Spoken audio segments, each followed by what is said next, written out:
The rain was relentless, pouring down in sheets that turned the dirt road into a river of mud. Thunder rolled across the hills like cannon fire, and in the middle of that storm a scream cut through the night. A child's scream, sharp, terrified, unforgettable. At that very moment, Daniel Cole, a struggling single father whose hands had once built furniture that graced the finest homes, dropped his rusted toolbox. The sound of it hitting the ground was drowned by the storm, but Daniel didn't notice. His boots splashed through puddles as he ran heart-pounding toward the source of that cry. This is where our story begins, with a man who had already lost almost everything a girl pinned beneath a fallen oak, and a mother who would soon collide with the past she never wanted to face. Follow my story to the end and comment the city you are watching from so I can see how far my story has gone. Daniel was already soaked when he reached the tree line at the edge of the trailer park. The storm had been building all afternoon, rattling loose shingles and bending power lines, but no one expected the century-old oak to split the way it did. A massive branch had crashed down across the narrow road, crushing everything beneath it. And beneath it, trapped and sobbing, was a girl no older than 8. Her bike, a sleek model with chrome handlebars and a paint job far too expensive for this neighborhood, lay twisted and broken in the mud. The bright yellow helmet had saved her skull from splitting on the asphalt, but her small leg was pinned at an unnatural angle under the branch. Mud streaked her designer jacket and tears mingled with rain on her cheeks. Daniel dropped to his knees. His breath came fast, not from the run, but from the sudden fear clawing at his chest. He had seen injuries before he had watched his late wife waste away in hospital rooms, where machines hummed and doctors whispered, but there was something about a child in pain that made his throat close. "Sweetheart," he said softly, leaning close so his voice could reach through the storm. "Don't move. My name's Daniel. I'm going to help you, all right?" The girl looked up at him with wide, panicked eyes. "It hurt," she sobbed. "I can't move my leg."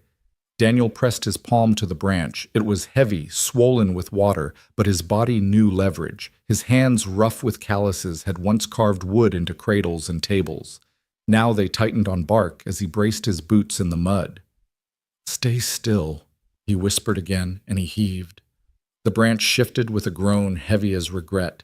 His back screamed. His shoulders shook, but he did not stop until he had lifted enough to slide her leg free.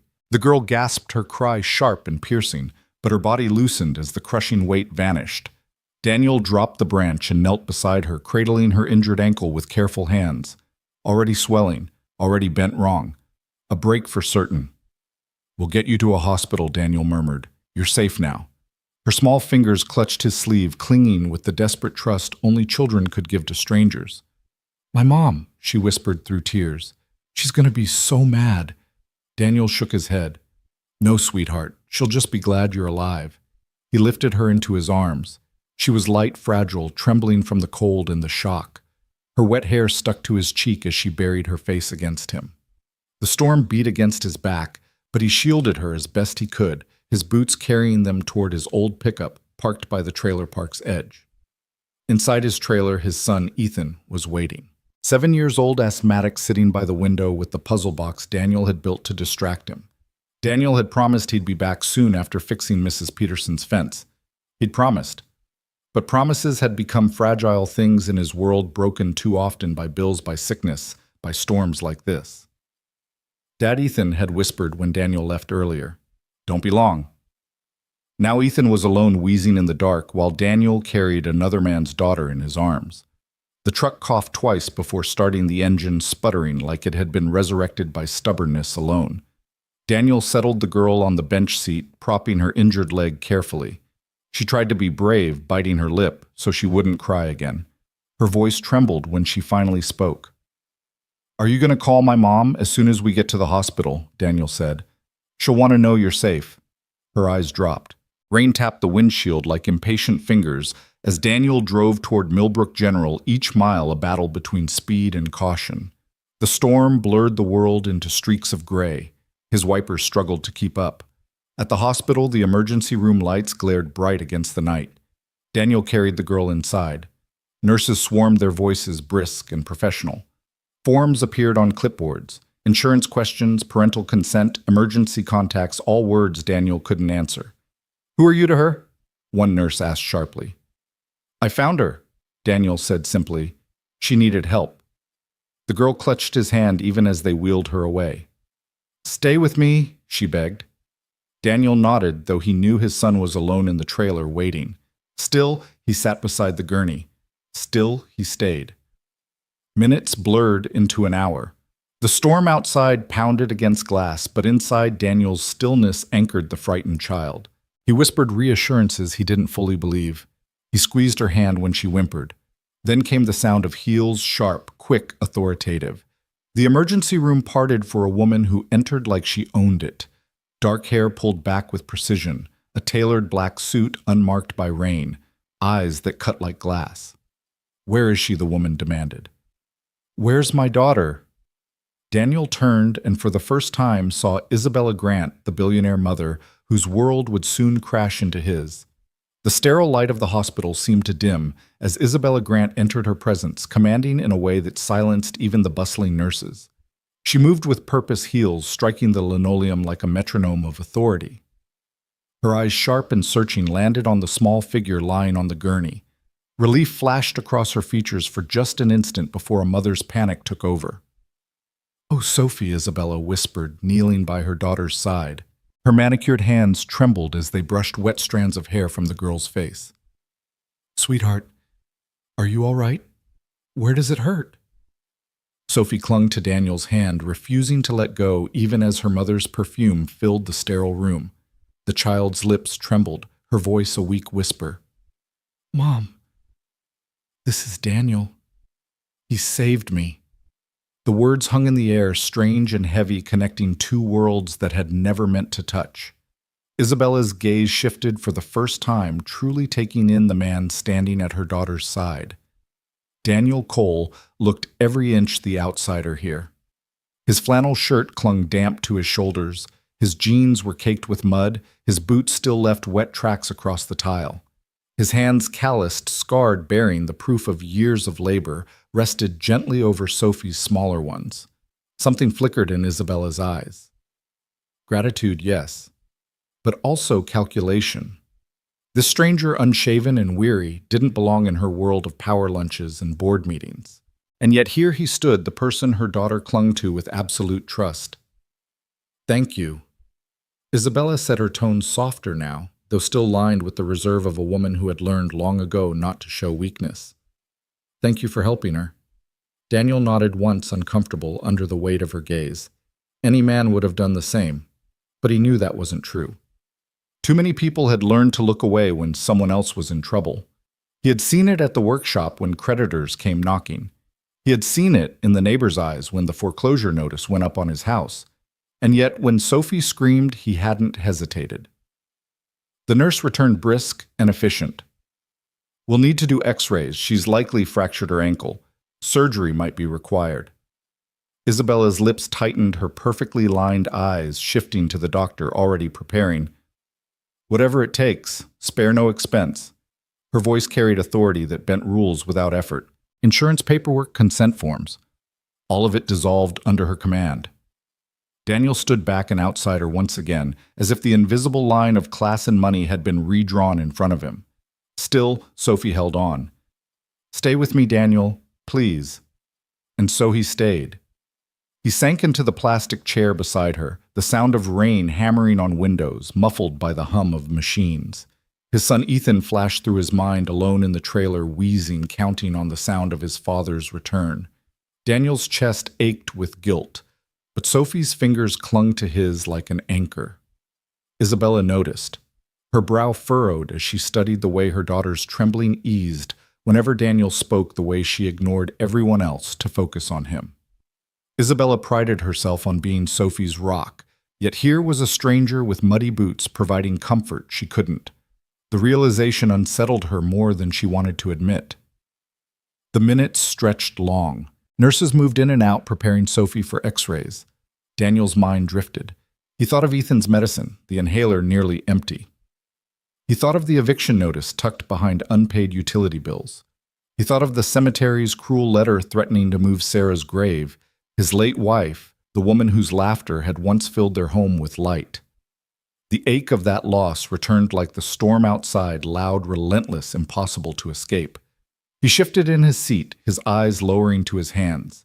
Hands that had once built heirloom tables, carved chairs, crafted cradles for new parents. Hands now relegated to patching fences for $25 at a time.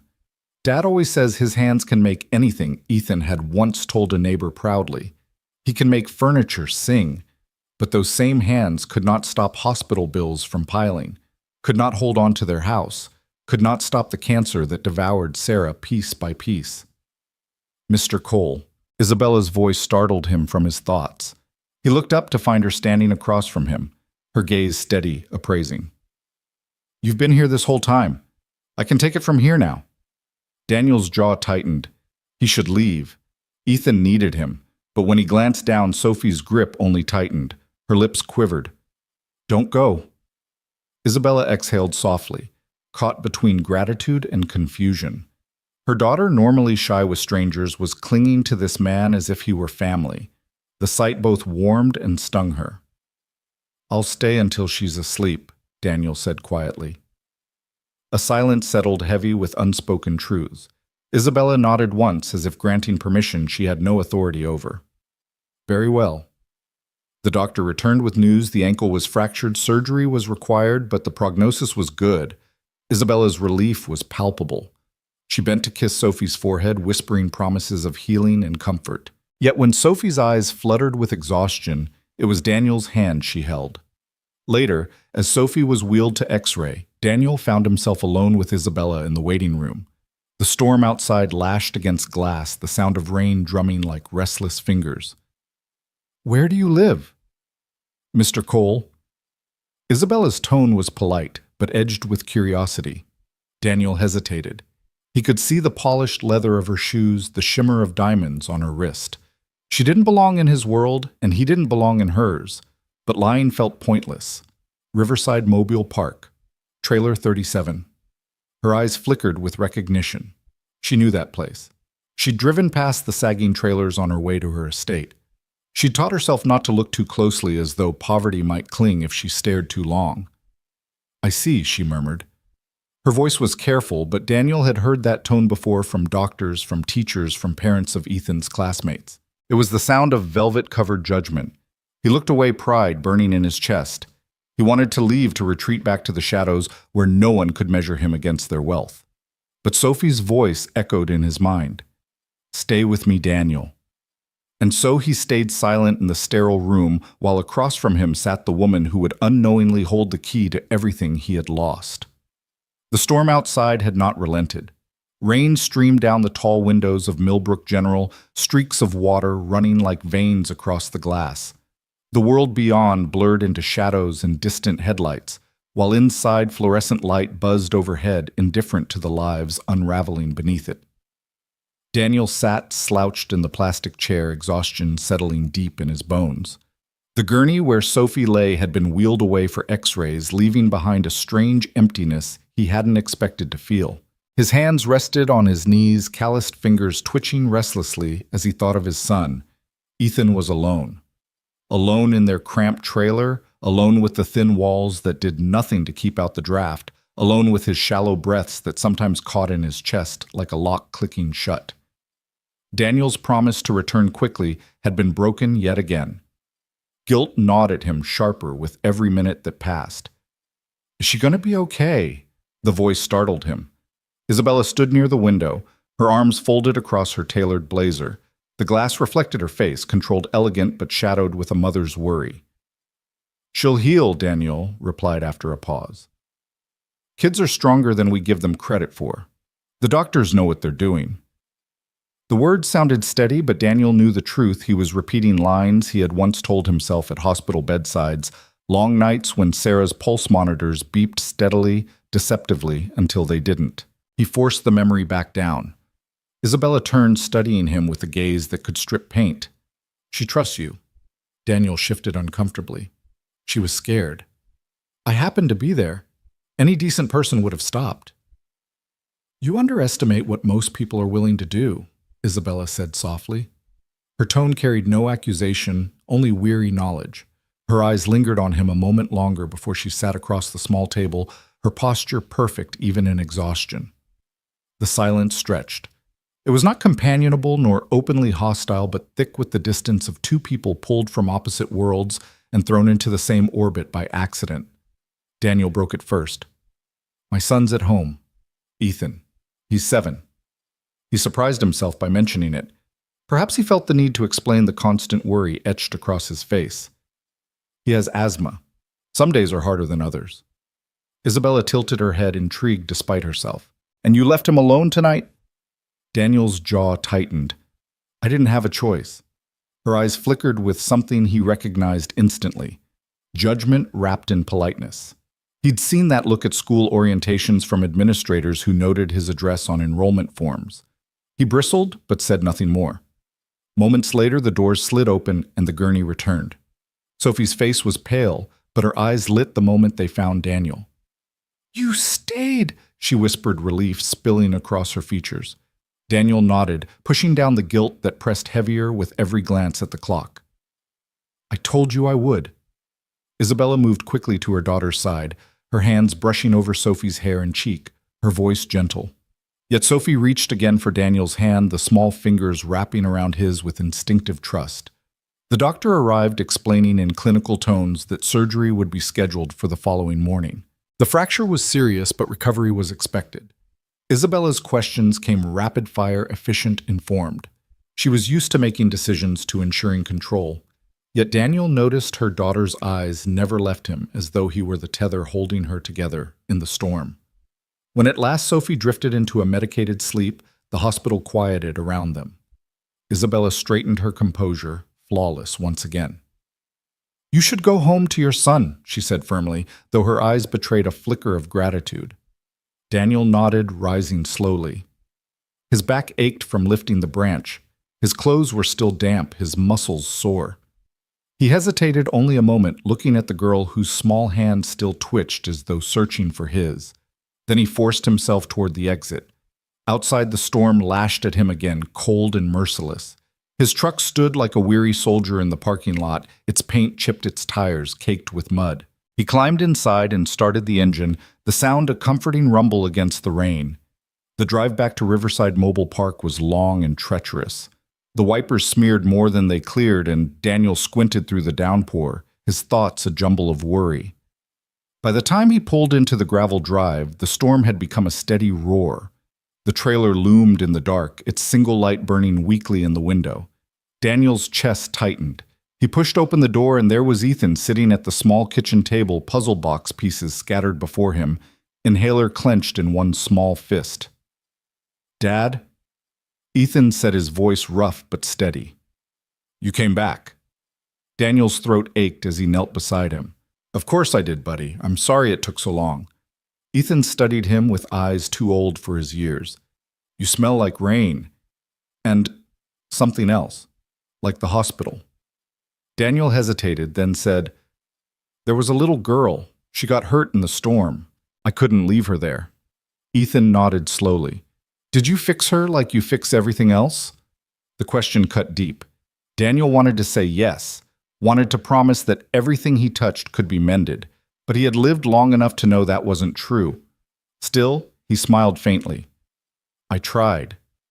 Ethan placed a puzzle piece into the box, the click of wood against wood, echoing in the silence.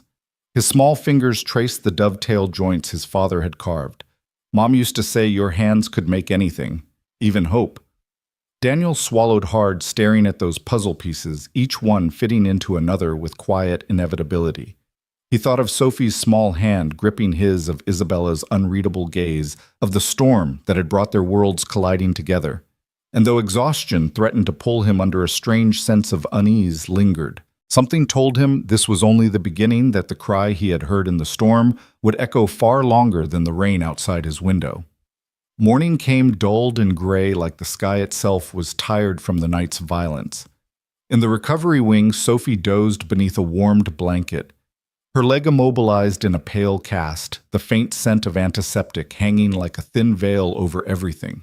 The surgery had been clean and quick, a standard reset with bright instruments and steady hands. When she woke, the first word out of her mouth wasn't Mom. It was Daniel. Isabella was there before the word fully left her daughter's lips. She brushed hair from Sophie's forehead, willing a smile to steady. He had to check on his son baby. He'll visit. Sophie's brow pinched a small crease of stubbornness that Isabella recognized as her own. I want to see Ethan too. We'll see. Isabella kissed her cheek, her chest tightening at the warm skin under her lips. First we follow doctor's orders. But through the day, as kind nurses fluffed pillows and checked vitals, Sophie returned to the same thought with childlike gravity. She asked about wood and puzzles. She asked if Daniel's truck could make it in the rain again. She asked if Ethan's breathing was better today than yesterday. Isabella answered gently, each reply chipping away at the careful distance she kept between strangers and their need. This wasn't a stranger in Sophie's mind. This was someone who had shown up when it counted. By afternoon, the anesthetic fog cleared and the stubborn line in Sophie's mouth deepened. Please, Mom, I need to thank him right. Not here where everything is beeping. I want to see where he lives. Isabella hesitated, recognizing the two roads ahead, the efficient answer and the right one. Efficiency said there was no reason to enter that other world. The right answer sounded like a door unlocking in her own chest, a quiet, inconvenient courage. She took a breath. Fine, she said softly. A short visit. Crutches only from bed to chair. We don't risk that leg. Sophie's smile bloomed like a lamp turned on in a dark room. Thank you. The Mercedes purred through damp streets, fat droplets still clinging to the windshield in stubborn pearls.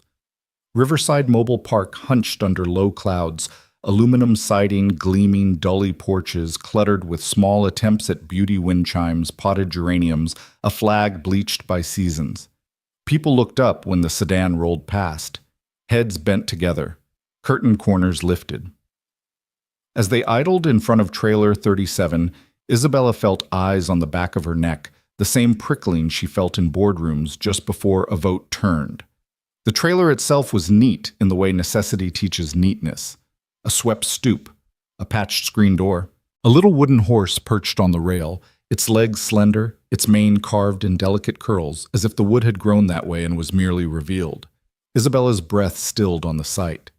Intricate, confident, no wasted line. Whoever had made it understood restraint as deeply as flourish. The door opened before she knocked. Daniel stepped into the rectangle of light, one hand braced on the jamb, the other hovering near his hip as if he wasn't sure what to do with it. He looked better in daylight, still tired, still rumpled, but steadier somehow, with morning in his eyes. Behind him a small shape lurked at knee height, more shadow than boy. Hi, Sophie said before anyone else could speak, her voice brightening the damp air. She'd insisted on the crutches, insisted on doing the 3 careful steps from car to stoop herself.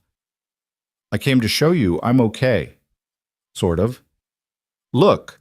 She tapped the cast lightly with the end of a crutch, then winced at her own enthusiasm. Daniel's mouth tilted. Looks like you won. Against the tree, Sophie nodded gravely. Totally. His gaze shifted to Isabella, a question there that she chose to answer with candor. She wouldn't rest until we came, she said, and I wanted to thank you properly. She swallowed the extra words, the ones that would have made the thanks too heavy. May we? Daniel stepped back.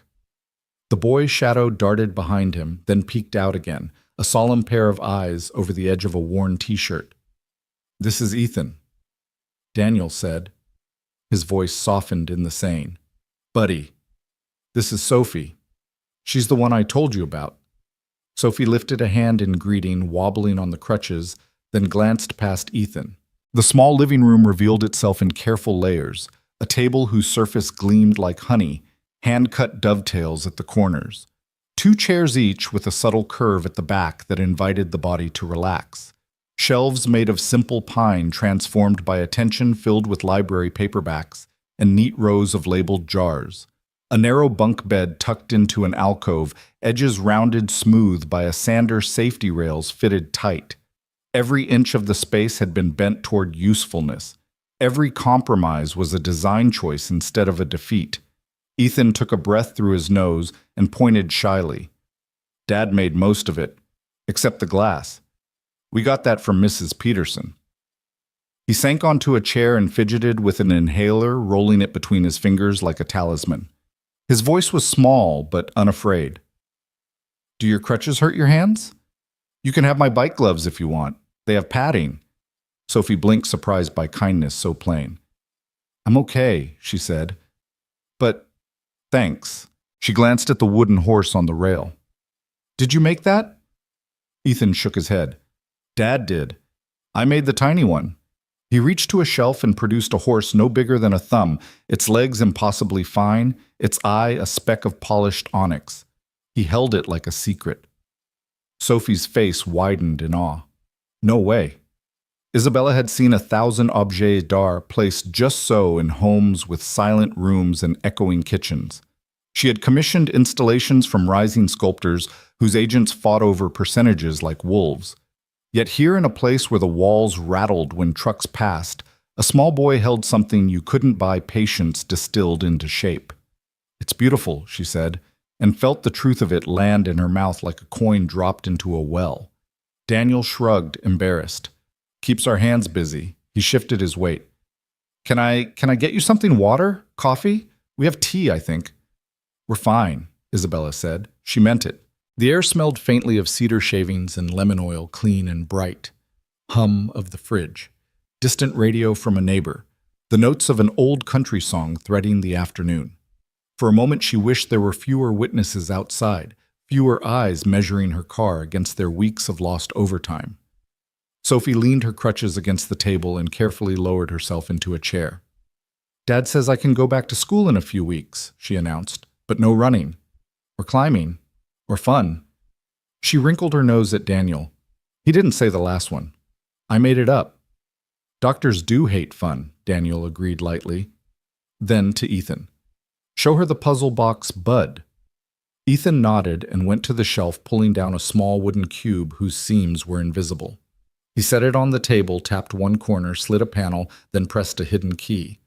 A compartment popped open with a satisfying click to reveal a tiny folded paper star. He placed it in Sophie's palm with ceremony. My mom used to call it secret-keeping wood, Ethan said softly. The use of past tense rippled the room. He didn't seem to notice, or he did, and move through it like he had learned to move through narrow hallways at night. Dad says every piece of wood has a song, and you just have to listen until you find it. Sophie studied the star as if it were a diamond. Can I keep it? Ethan's eyes flew to Daniel. Daniel nodded. If you promise to make another wish to put inside. Sophie's reply was immediate. I wish Daniel and Ethan could come to our house. It's big. We have stairs and a piano nobody uses. Isabella felt her spine go rigid. At the same instant, Daniel's shoulders lifted with reflexive refusal. The picture formed in her mind too clearly. Staff waiting, security checking names at the gate. A chef who spoke in measured questions while plating perfection. And somewhere in all that, the ache of being hosted rather than welcomed. Pride is a blade that cuts both ways, she thought, and you can bleed out politely without anyone seeing. Maybe when your leg is stronger, she said evenly, trying to soften the edges. Daniel's mouth thinned. She caught the shift and recognized it even as she despised it, one syllable too careful, one distance maintained too cleanly. She redirected before the silence curdled. Daniel, what are you working on now? He hesitated. His gaze drifted toward a curtained nook, then back. Something for someone who might want it if I can get the grain right. He didn't move. May I, Isabella asked? She didn't know why the question came with a small tremor in her chest. He weighed the privacy of the corner against the simple request and nodded. Sure. She crossed the room and slid the curtain aside. The barn swallow scent of planed oak rose like memory. The piece stood on two trestles under a shop light, a writing desk with long spare lines, the apron cut in a gentle bow, the legs tapered with a restraint that felt like thought rather than stinginess. Tiny inlays, walnut against oak, suggested constellation points along the edges, a map of some sky only the maker knew. The top was unfinished, sanded to silk, waiting for oil or shellac to deepen it into honey. Something inside her loosened and then tightened again, a paradox she had felt only once in a conference room. Lit too brightly, flipping a page of a cold proposal stamped with his name, not understanding then what she was throwing away. Her fingers hovered above the wood but did not touch. It looks... Words failed her. She didn't want to ruin it with the wrong adjective. It looks inevitable, she said finally, like it was always meant to be this way. Daniel's throat moved. Compliments sat awkwardly on him as if he had no place to put them. Sometimes it cooperates, he said. Sometimes it doesn't. I fix mistakes until they look like choices. Isabella stared at the bow of the apron and thought of the bow in her life she kept tightening control precision, a string drawn back until the arrow had nowhere left to go. She could see, too, in the shadowed back of her memory, a file folder more dangerous than a blade. She had chosen once. The choice had cut him. "Who is it for?" she asked, though she suspected he didn't know yet. He shook his head. "Haven't decided." Sophie's voice drifted from the table. "Maybe it's for the person who needs it most." "Maybe so," Daniel said, and the words landed in the small room with a soft weight. Outside, someone laughed. Somewhere a dog barked in 3 quick bursts. A bus sighed to a stop at the corner in a tired exhale. Life moved on around them, indifferent and faithful. Inside, Isabella felt the trapdoor of certainty daring to open beneath her feet. She had come to say thank you and ended up stepping into a chapel built of joint and grain. She turned back, feeling all the watching eyes, Ethan's wide and careful, Sophie's bright and sure. Daniel's alert for the moment the world would demand that he apologize for his own dignity. She wanted to steady something with her hands and found she didn't know what. The old habit rose to fix from far away, to orchestrate solutions like moving capital in the night. It had always been easier to push levers than to say what a truth costs. "Your home is," she began, then let the sentence break and rejoin. "It's beautiful because it was loved into being." Daniel dipped his head as if to accept, though a line of doubt remained between his brows, etched there by years of other people's words. "We do what we can." Sophie tapped the puzzle box again, and the hidden cavity side closed the seam, disappearing. "You should teach me how to make a secret," she said to Ethan. He leaned in unexpectedly, delighted. "You have to promise not to tell anybody where the button is, not even your mom." Isabella lifted a hand in mock offense. "I see how it is." Sophie giggled, and the sound shook loose some delicate invisible filament in the air, a web of suspicion and pride that had stretched between the 4 of them without any of them meaning to build it. They stayed longer than they should have. 10 minutes became 30. 30 became a full hour measured in small things. Ethan's careful instruction, Sophie's exaggerated concentration, Daniel's quiet pride. When something clicked, Isabella's eyes finding and refinding the shape of that desk in the corner like the curve of a question mark. She caught herself imagining the top finished installed near a window where morning light would spill over paper, a place where someone wrote letters that mattered. When she rose to leave, the neighbors were still curious but less sharp about it. The sedan no longer looked like a threat so much as a weather system moving through unnatural brief now passing. At the door, Isabella reached for Daniel's hand and then changed her mind and set a business card on the shelf, instead embarrassed by the impulse, ashamed of the card. The rectangle of smooth stock looked wrong in this room of textures and earned gloss. It felt like an apology translated into a language that hadn't learned how to speak plain. "Thank you for letting us visit," she said. "And for last night." She swallowed. "For showing up." Daniel nodded once. "You're welcome." Sophie hugged Ethan with one arm and reached for her crutches. "We're coming back," she announced with a child's sovereign certainty.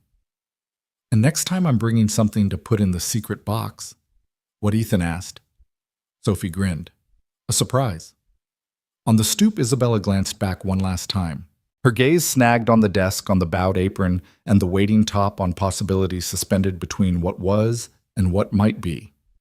Something clicked inside her, quiet, definite, like a hidden panel sliding open. She didn't know yet what exactly had been revealed. She only knew she wanted to see what was behind it. That night, long after the hospital corridors had emptied of footsteps and the trailer park lights had dimmed to scattered pinpricks in the dark, Isabella Grant found herself awake in her home office. The storm had cleared, leaving the sky outside her mansion's windows sharp with stars, but she hardly noticed. Stacks of files sat on her mahogany desk, neat and controlled like everything else in her life. Quarterly reports, acquisition proposals, a new investment pitch waiting for her signature. Yet her eyes kept drifting past all of it, landing instead on the slim folder she had pulled from the back of her filing cabinet. The name written into the corner in fading ink, Daniel Cole Woodworks. Her fingers hesitated before flipping it open. Inside were photographs, the kind that had seemed quaint and outdated when they first crossed her desk 5 years ago. Handcrafted tables, chairs with impossibly elegant joints, a cradle carved with stars along the rail. The accompanying proposal was passionate but simple, a request for modest funding to expand a workshop into a sustainable business. The words were written in a neat, steady hand. At the bottom, a signature, Jacob Daniel Cole. Isabella's chest constricted. It was the same man. The same quiet figure who had carried her daughter through the rain, the same pair of hands Sophie clung to in fear. She had seen those hands before, though, at the time only as images attached to financial projections. She remembered dismissing the plan as romantically unrealistic, a luxury no one needed in a world rushing toward efficiency. She remembered her own exact words. They burned now like iron in her throat. Artisan furniture is a dying market. You should focus on volume, not craft. Her younger self had been sharp, ruthless, determined to prove that a woman could dominate venture capital by cutting as deep as any man. Compassion had seemed weakness. Dreams had been liabilities. And so she had rejected him, moving on to the next file, the next promising number, the next cold calculation. Now, 5 years later, she had seen where that decision had left him, living in a trailer, piecing together odd jobs, his son wheezing with asthma, while his wife lay beneath a grave he could barely afford to keep. And still, even now, his work sang. She had seen the unfinished desk in the corner, its lines flawless, its joinery confident, its beauty undeniable. Time and hardship had not dimmed his talent. If anything, they had honed it. She pressed her palm against the photo of the cradle as though touch could erase the choice she once made. But the guilt was sharper than any wood grain beneath her hand. A memory returned unbidden. Her maiden name Cole, spoken at a family reunion long ago. She had left it behind, trading it for Grant in marriage, reclaiming it only after divorce. Now here was another Cole standing before her like some mirror she had not expected. She wondered if fate had been waiting all along, circling back with cruel precision. Down the hall, Sophie's soft breathing carried through the monitors she still insisted on using, even though her daughter was nearly 9. Isabella rose, walking to the doorway of the child's room. Sophie slept soundly. One arm flung across the blanket, the faint outline of Ethan's tiny wooden horse clutched in her fingers. The toy gleamed in the nightlight, rough edges, smoothed by a boy's patient sanding. Isabella's throat tightened. Her daughter had never shown such attachment to store-bought gifts, no matter how extravagant. But one carved horse from a boy in a trailer had won her heart. Returning to her office, Isabella stared at the folder again. For years, she had measured worth by profit margins, by how much a deal could return in 5 quarters. Yet Daniel Cole had built value of another kind, quiet, enduring, made with hands that still believed wood could be coaxed into memory. She had dismissed it, and in dismissing it, dismissed him. She sank into her leather chair and pressed her fingers to her temples. She had told herself countless times that every rejection was just business, nothing personal, that people who failed had done so because they weren't strong enough. But tonight those lies tasted sour. For the first time, she felt the weight of what her pen had destroyed. Her phone buzzed with a calendar alert. She silenced it. Numbers and meetings no longer mattered. What mattered was a man who had once asked for a chance and a decision that had helped shape the ruin of his life. She whispered into the quiet, though no one could hear her, "I'm sorry." But apologies carried little weight when years of loss stood in their wake. The next morning, Isabella returned to the hospital with flowers for Sophie and coffee she would never admit was for Daniel. He wasn't there. The chair beside Sophie's bed sat empty, still warm with the memory of his presence. "Where's Daniel?" Sophie asked groggily, her small hand searching the sheets. "He had to go home to Ethan," Isabella said, gently smoothing the blanket. Her daughter's eyes opened wider. "Then we should go there. Please, Mom, I want to see them again." Isabella's resolve faltered. She was used to dictating terms, used to deciding what was reasonable. But Sophie's voice carried a truth she could not ignore. She nodded, her heart already bracing for the collision she knew was coming, the collision between who she had been and who she needed to become. Later that evening, she found herself once more in Riverside Mobile Park. The Mercedes hummed along the gravel drawing stairs. Trailer 37 appeared again, humble and unyielding. This time she carried no excuse of her daughter's pleading. This time she carried the folder. When Daniel opened the door, his face was wary, guarded. Ethan hovered nearby, clutching his inhaler like a shield. Isabella drew a steady breath, holding the folder out like a confession. 5 years ago, she began, "You sent this to my firm." Daniel's eyes dropped to the familiar cover. His entire body stiffened. "I turned you down," she continued, forcing each word. "And I remember exactly why." The silence that followed was knife-sharp. Daniel's hand hovered near the folder but didn't take it. His voice, when it came, was low and rough, as though dragged through gravel. "You remember I do," Isabella admitted. "And I was wrong." The bitterness in his laugh was quiet but cutting. He stepped back as if the memory itself struck harder than rain. "Wrong. That word doesn't cover it." Isabella held her ground. "I know." Daniel's eyes burned into hers, and in them she saw all the weight of nights in hospital rooms, all the pain of selling a dream to buy another breath for a dying wife. She saw the collapse she had helped accelerate with one cold decision. "Because of you," he said, voice breaking in its quiet fury, "I lost everything, and she still died." "Do you remember that part?" Isabella's chest seized. The words landed like hammer blows. She wanted to speak, to explain, to beg. But for once, the woman who always had the perfect answer stood speechless in the face of the truth.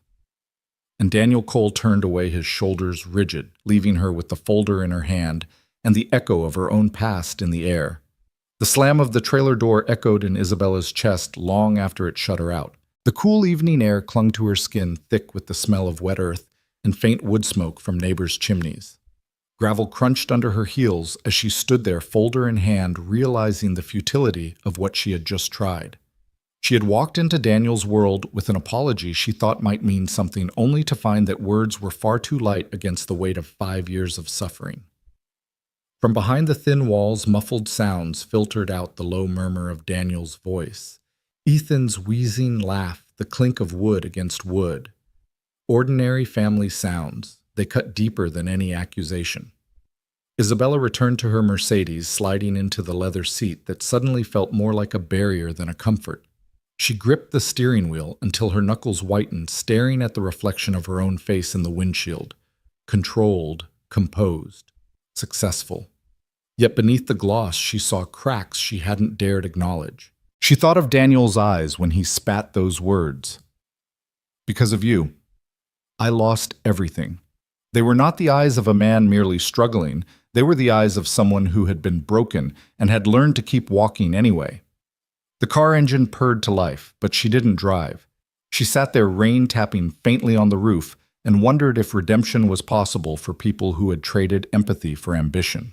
Inside the trailer, Daniel sank into his single kitchen chair, the one he had built years ago from reclaimed oak.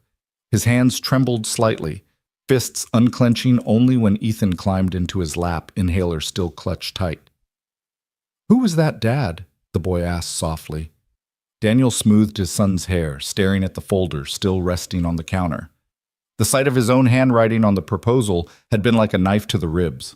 All those nights spent drafting financial projections by lamplight. All those photographs of pieces he had poured his soul into it had all come back like a flood. And there she was, the woman who had dismissed it all, standing in his doorway with expensive perfume and guilt in her eyes. "She's nobody," he muttered, though the words rang hollow. Ethan tilted his head, sensing the untruth, but said nothing. Silence filled the trailer, broken only by the boy's soft breaths and the hum of the old refrigerator. Daniel stared at the folder a long while before finally shoving it into a drawer, burying the past where it belonged. Or so he told himself. The next days blurred into a rhythm of exhaustion. He patched another fence, mended a neighbor's porch step, sanded the unfinished desk in the corner whenever he had the energy. Bills piled higher on the counter. A letter from the cemetery arrived, its red-stamped warning like a wound: pay the balance or Sarah's grave would be moved. The number $743 might as well have been 7,000. That night, Daniel sat at the table with the letter spread before him. Ethan worked quietly beside him on a new carving tongue pressed to his lip in concentration. The boy's small hands guided the knife with the care of a surgeon. Each curl of wood that fell seemed to carry away a fragment of the tension pressing down on them. But Daniel could not shake the storm inside. He thought of Sarah, of the promise he had whispered into her hair before the cancer stole her breath. "I'll take care of him. I'll keep him safe." He had meant every word, yet here he was failing to afford even her grave. When Ethan finally looked up, his eyes were full of questions too heavy for his age. "Dad, are we going to be okay?" Daniel swallowed the lump in his throat.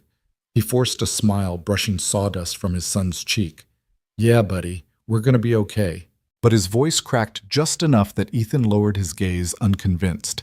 Isabella, meanwhile, was not done wrestling with her conscience. In her office late at night, she pulled out Daniel's folder again and again, unable to shove it back into the shadows. She remembered her own rise, how she had clawed her way into boardrooms full of men who doubted her, how she had hardened herself into steel so their words would not pierce. But at what cost? Her daughter had asked her an innocent question earlier that evening, one that left her breathless. Why doesn't Daniel live in a big house like us if he can make things that beautiful? Isabella had no answer. She poured herself a glass of wine, but it tasted bitter.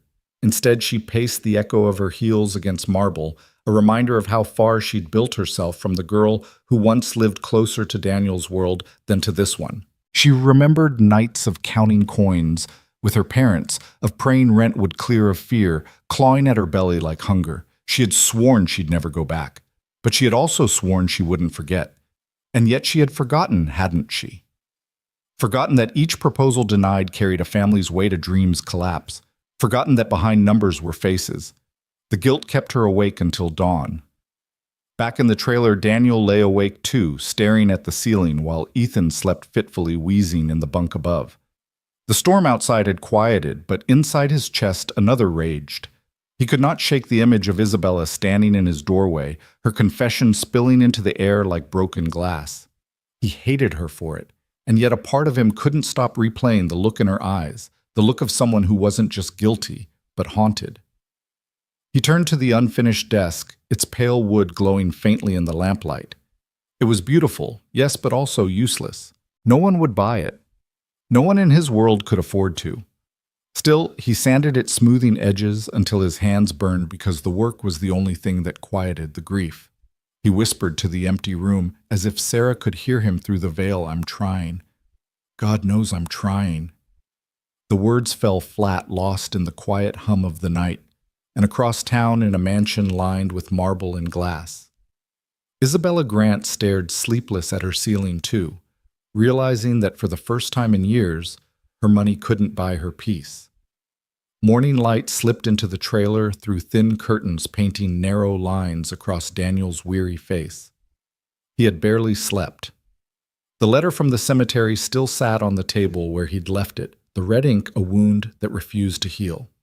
$743 stood between his wife's grave and indignity. He rubbed his eyes and whispered to the silence, "How much more can they take from us?" Ethan stirred in the bunk above, coughing himself awake. The boy's breath rasped, shallow but steady, once his inhaler hissed relief into his lungs.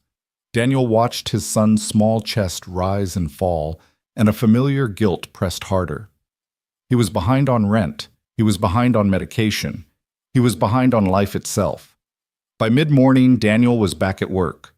Mrs. Peterson had asked him to fix a section of sagging fence. $25 cash.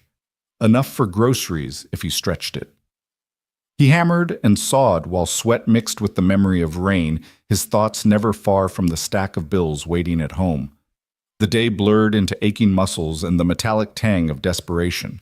When he returned to the trailer that evening, Ethan was hunched over the table, carving a block of pine. His tongue peeked from the corner of his mouth, concentration etched across his young face. Daniel forced a smile. "Looks good, buddy." "It's a horse," Ethan said softly, holding up the half-formed figure, "like the one I showed Sophie." Daniel's chest tightened at the name. Sophie. Her cast. Her laughter despite the pain. The way she had clung to his hand as if it were the only steady thing in the world. And then uninvited Isabella's face intruded, impeccable, composed, unraveling when she thought no one could see. He shook his head, trying to push her out. She didn't belong here, but she was already tied to him by invisible strings. 2 days later, the phone rang. Daniel almost didn't answer. Unknown numbers usually meant collectors. Still, something made him pick up. Mr. Cole. A polished voice, calm and certain. This is Adrian Wu with the Barkridge Artisan Collective. We've heard of your work and are very interested in meeting you. Daniel froze. His grip tightened on the receiver. How did you hear about me? Word travels among craftsmen and patrons, Wu replied smoothly. Your reputation precedes you. We believe there's a market for what you create, real craftsmanship, not machine-made imitation. We'd like to discuss an investment partnership. The words felt too good, too rehearsed. Daniel's first instinct was suspicion. He thought instantly of Isabella, her guilty eyes, her presence in his trailer. Was this her doing? Was this charity dressed as opportunity? Look, Daniel said carefully, I'm not in a position to... We're prepared to fund a workshop. Wu interrupted gently. Provide proper tools, materials, even a living stipend while you establish yourself. All we ask in return is exclusivity. You would retain creative control, but we would handle distribution. Daniel's heart hammered. He imagined the desk in the corner, finished displayed in a showroom instead of gathering dust. He imagined Ethan breathing easier in a home with clean air, a room of his own medicine always on hand. But pride stabbed sharp. He had been burned before. He had been rejected and left to drown. Was this salvation or another trap? Send me the details in writing, he said finally, his voice firm. Of course, Wu agreed smoothly. We'll arrange a meeting tomorrow. In the meantime, consider this a chance to reclaim what you've lost. After the call ended, Daniel sat in silence staring at the wall. His hands shook. Hope was dangerous. Hope had betrayed him before. Ethan padded over, holding out the small wooden horse. You look scared, Dad. Daniel swallowed hard, wrapping his son's fingers around the carving again. Maybe I am. That night, sleep eluded him. He sat at the table, bills spread before him like a jury. The cemetery notice glared red. The pharmacy reminder sat unopened. His truck needed repairs. His son needed medicine. And then in the corner, the unfinished desk seemed to glow, waiting, daring him to believe. He whispered to the darkness, Sarah, what would you tell me? Take the risk or walk away. The silence answered with the tick of the clock, the steady rasp of his son's breathing, the weight of everything unsaid. Meanwhile, across town in her mansion of marble floors and high windows, Isabella sat in her study, phone pressed to her ear. Did he bite? She asked quietly. On the other end, Adrian Wu's voice was calm, cautious, but yes. He'll meet tomorrow. Isabella closed her eyes, relief rushing in like a tide. She swirled the wine in her glass, but didn't drink. Good. He deserves this chance. He just can't know it comes from me. Understood. The line went dead, leaving Isabella alone with her reflection in the dark window. For the first time in years, the woman staring back at her did not look untouchable. She looked human, haunted, unsure if redemption was something one could orchestrate or something that had to be earned the hard way. And in the silence, with the storm clouds gathering again in the distance, two lives moved closer to colliding once more, one grasping for a chance, the other desperate to give it without being seen. The next morning broke damp and gray mist, clinging low over Millbrook like a veil the sun was too tired to lift. Daniel pulled on his flannel shirt, its elbows worn thin, and tried to ignore the way his stomach twisted. He had agreed to a meeting, though every instinct screamed caution. Still, what choice did he have? He couldn't keep patching fences forever. Not when Ethan's medicine and Sarah's grave weighed heavier each day. Ethan sat at the table leg, swinging inhaler beside him like a faithful companion. He chewed on toast while watching his father pace. What's wrong, Dad? Daniel forced a smile. Just a meeting today. Some folks who want to see my work. Like, buy it. Ethan's eyes lit. Maybe Daniel said, though his voice carried the hesitation of a man braced for disappointment. He ruffled his son's hair and added quietly, Don't get your hopes too high, buddy. Sometimes things that sound good turn out not to be. Ethan nodded solemnly, the way only children who have seen too much hardship can. By noon, Daniel stood outside a small cafe on Main Street. He wiped his palms on his jeans as a sleek sedan pulled up. From it stepped a man in a tailored suit, not flashy but precise. Adrian Wu was younger than Daniel had expected, maybe early 40s, with calm eyes and a confidence that seemed practiced but genuine. Mr. Cole Wu greeted warmly, extending his hand. "Thank you for meeting me." Daniel shook it wary but polite. "You said you wanted to see my work." "I do." Wu gestured toward the truck parked nearby. "Do you have any pieces with you?" Daniel led him to the bed of the pickup where, wrapped in a tarp, the unfinished desk lay like a patient waiting for surgery. Wu's eyes widened the moment he saw it. He ran his fingers gently along the bow of the apron, the dovetail joints, the constellation-like inlays. "This is extraordinary," Wu murmured. "Hand-cut joints, perfect symmetry. Do you know how rare this is now?" Daniel crossed his arms. "Rare doesn't pay the bills." Wu looked up sharply as if measuring the man before him. Then he nodded. "That's exactly why we're interested. There's a market for authenticity for heirloom pieces. People are tired of mass production. They're willing to pay a premium for craftsmanship like this." The words were exactly what Daniel wanted to believe, but they landed too neatly, too rehearsed. He narrowed his eyes. "Why me? There are other craftsmen out there." Wu smiled, unbothered. "Because your name came up more than once. People remember your shop. Even in failure, reputation lingers. And frankly, Mr. Cole, your circumstances make you undervalued. You're a hidden treasure. That's the kind of investment our collective looks for." Daniel bristled at the word circumstances. He heard what wasn't said, poor, broken, desperate. He had lived long enough to recognize pity dressed as business. But then Wu spoke again, his tone shifting. "We would provide a workshop, fully equipped, professional grade, a cottage beside it for you and your son, a monthly stipend to cover essentials while you rebuild. In exchange, exclusivity, all your work marketed through our collective for 3 years. You keep creative control, we handle business and distribution." Daniel's breath caught. The offer was almost absurd in its generosity. Too perfect, too clean. He felt his pride flare a shield against hope. "Sounds like charity," he said flatly. Wu shook his head. "No. It's partnership. You bring the craft, we bring the reach. And if you succeed, we succeed. That's business." Daniel looked away, jaw tight. He could see Ethan's face in his mind eyes, wide chest rattling, small hands building toys with dull blades because proper tools were too expensive. He thought of Sarah's grave and the cruel letter threatening to move her. Pride was a luxury. Ethan's future wasn't. "I'll need to see everything in writing," he said finally. "Of course," Wu replied smoothly. "I'll send the contracts tomorrow." They parted with a handshake, but Daniel's chest remained tight. He drove back to the trailer, the road winding past the cemetery. He pulled in without meaning to. Sarah's stone stood quiet among others, the grass damp with dew. Daniel crouched before it, pressing his palm to the granite.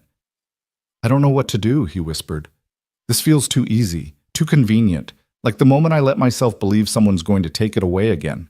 The wind rustled through the trees, the sound hauntingly like Sarah's voice in the kitchen when she used to ground him. "Take care of Ben first. Everything else is noise." Daniel bowed, his head eyes burning. "I'm trying, love. I don't know if this is the right way."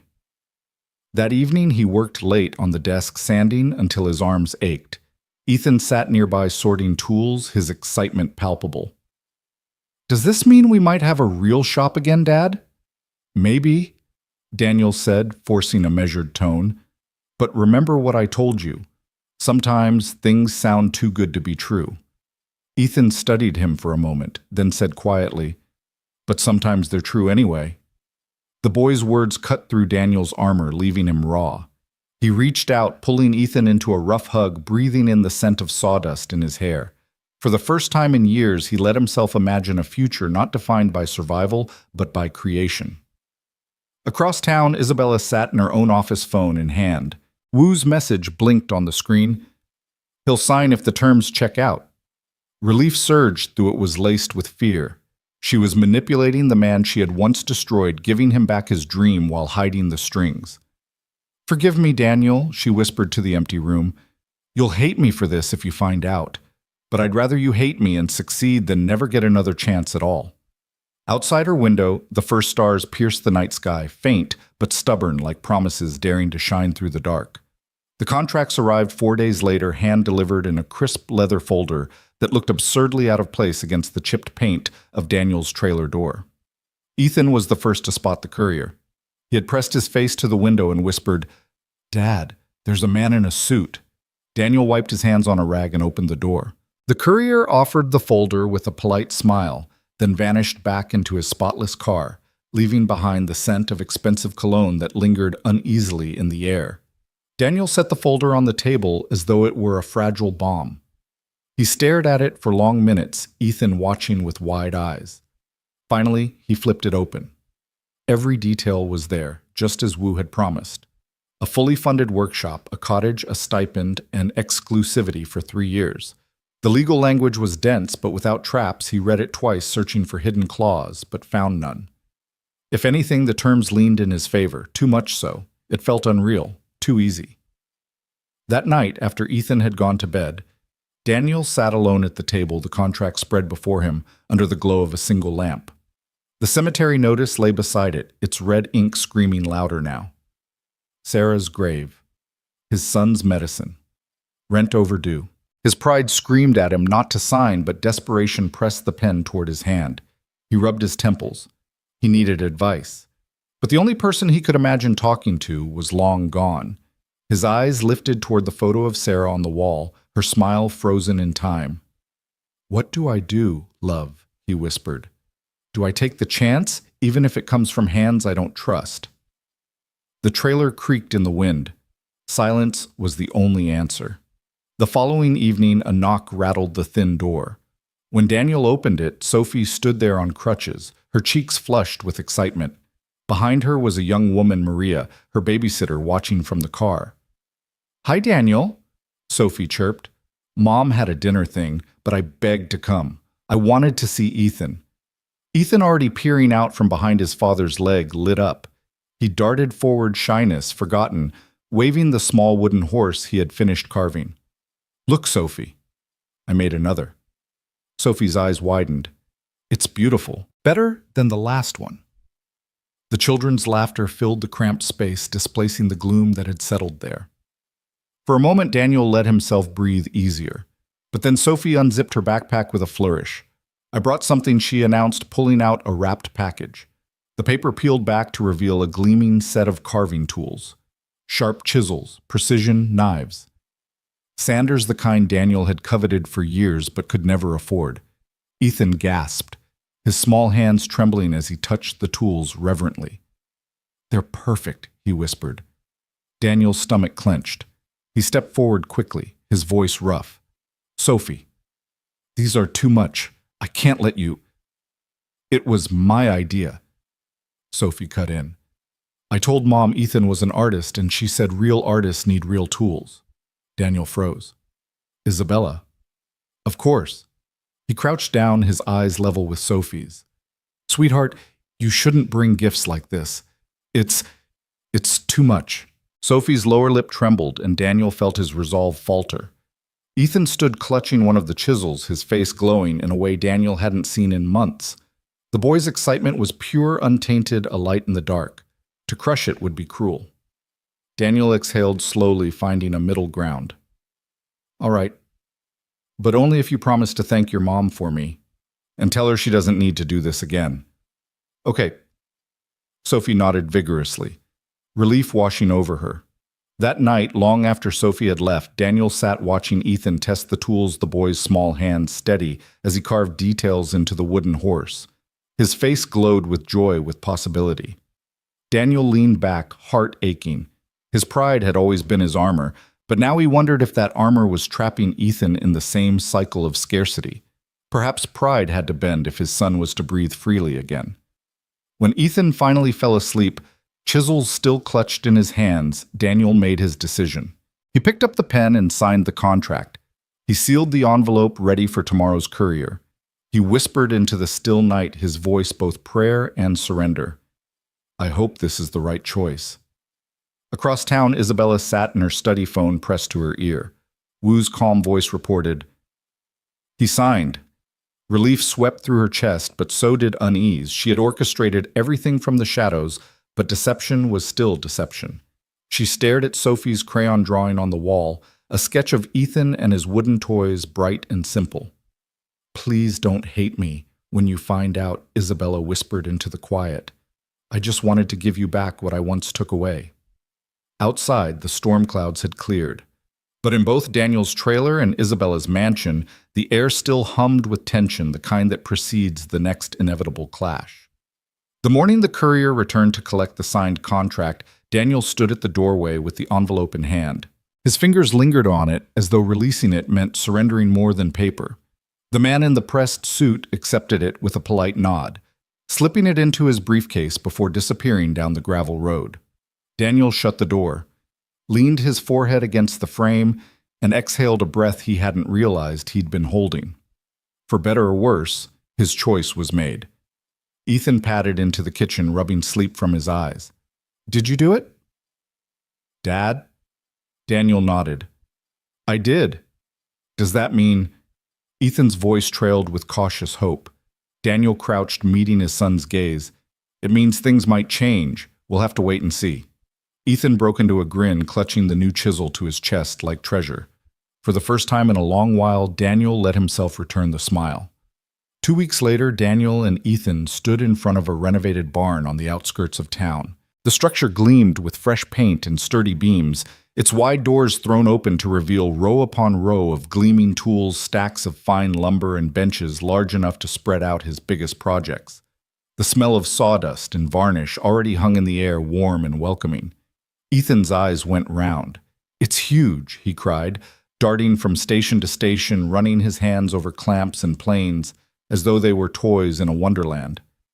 "Dad, it's like magic." Daniel's throat tightened. He trailed a hand along the polished workbench, his heart pounding with disbelief. Everything he had once lost, everything he had thought gone forever, stood before him, resurrected. Wu appeared at his side, calm as ever. "This is yours now. A proper space for a craftsman. Your cottage is through there." He pointed toward a small 2-bedroom home tucked behind the barn smoke, curling lazily from its chimney. Daniel swallowed hard words, failing him. His hands trembled as he touched the edge of the bench again. "It's more than I expected. It's what you deserve," Wu said simply. That evening, Daniel carried Ethan over the threshold of their new cottage. The boy immediately claimed the smaller room, spreading his carvings across the desk, as if to christen the space.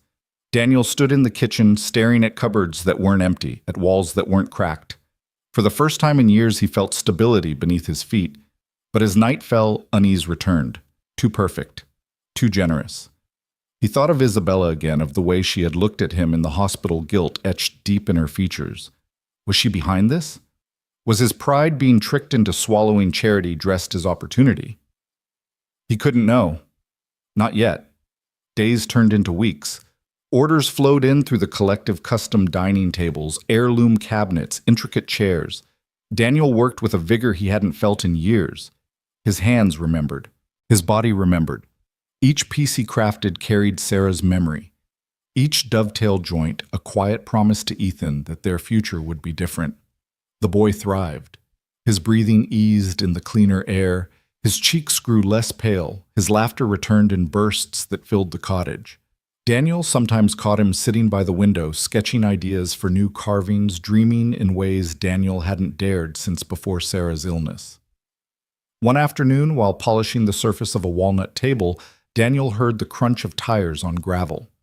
He stepped out into the sunlight and froze. The black Mercedes was back. Isabella stepped out, her heels sinking slightly into the soft earth.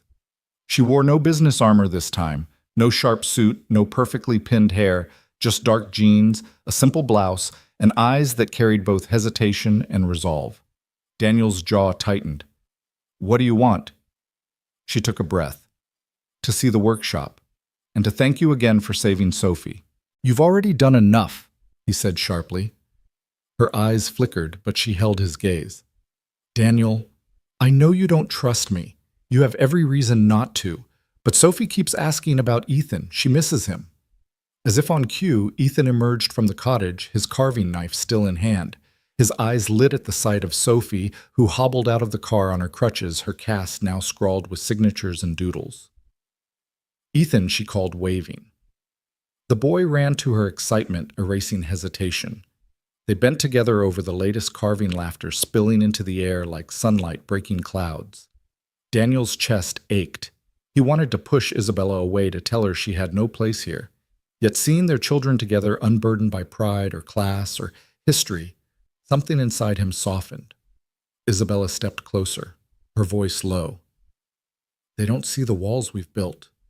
Maybe we shouldn't either. Daniel studied her conflict raging behind his eyes. Finally, he turned back toward the barn. Fine, come in. But don't expect me to forget. She nodded. I wouldn't ask you to. Inside the barn smelled of fresh shavings and promise. Isabella walked slowly, trailing her hand along a finished chair, her fingers trembling slightly. It's beautiful, she whispered. You've always had a gift. Daniel's jaw clenched. Funny. That's not what you said 5 years ago. The words cut, but Isabella didn't flinch. She turned to face him fully, her voice quiet but steady. I was wrong, and I will spend as long as it takes trying to make it right. Their eyes locked his with years of anger and survival, hers with guilt and determination. Between them, the children's laughter rose clear and bright, weaving through the rafters like music neither could ignore. Isabella drove away from the barn with the window cracked and the smell of cedar shavings still clinging to her hair like a benediction she hadn't earned. Gravel hissed under the tires. Out beyond the fields, the evening spread in bands of lavender and tangerine, and the wind moved through the grasses like a hand smoothing a wrinkled sheet. She kept both hands at 10 and 2, the posture of a woman who trusted control more than grace. Back in the workshop, the day thinned into gold. Daniel set a finished chair on the bench and stood back, head cocked, body still. The thing looked simple, almost plain, until you noticed the curve of the back rail, the way it invited the shoulder blades to rest, the way each tenon sat like a promise snug in its mortise. He reached for a rag and burnished the edge with slow, small circles.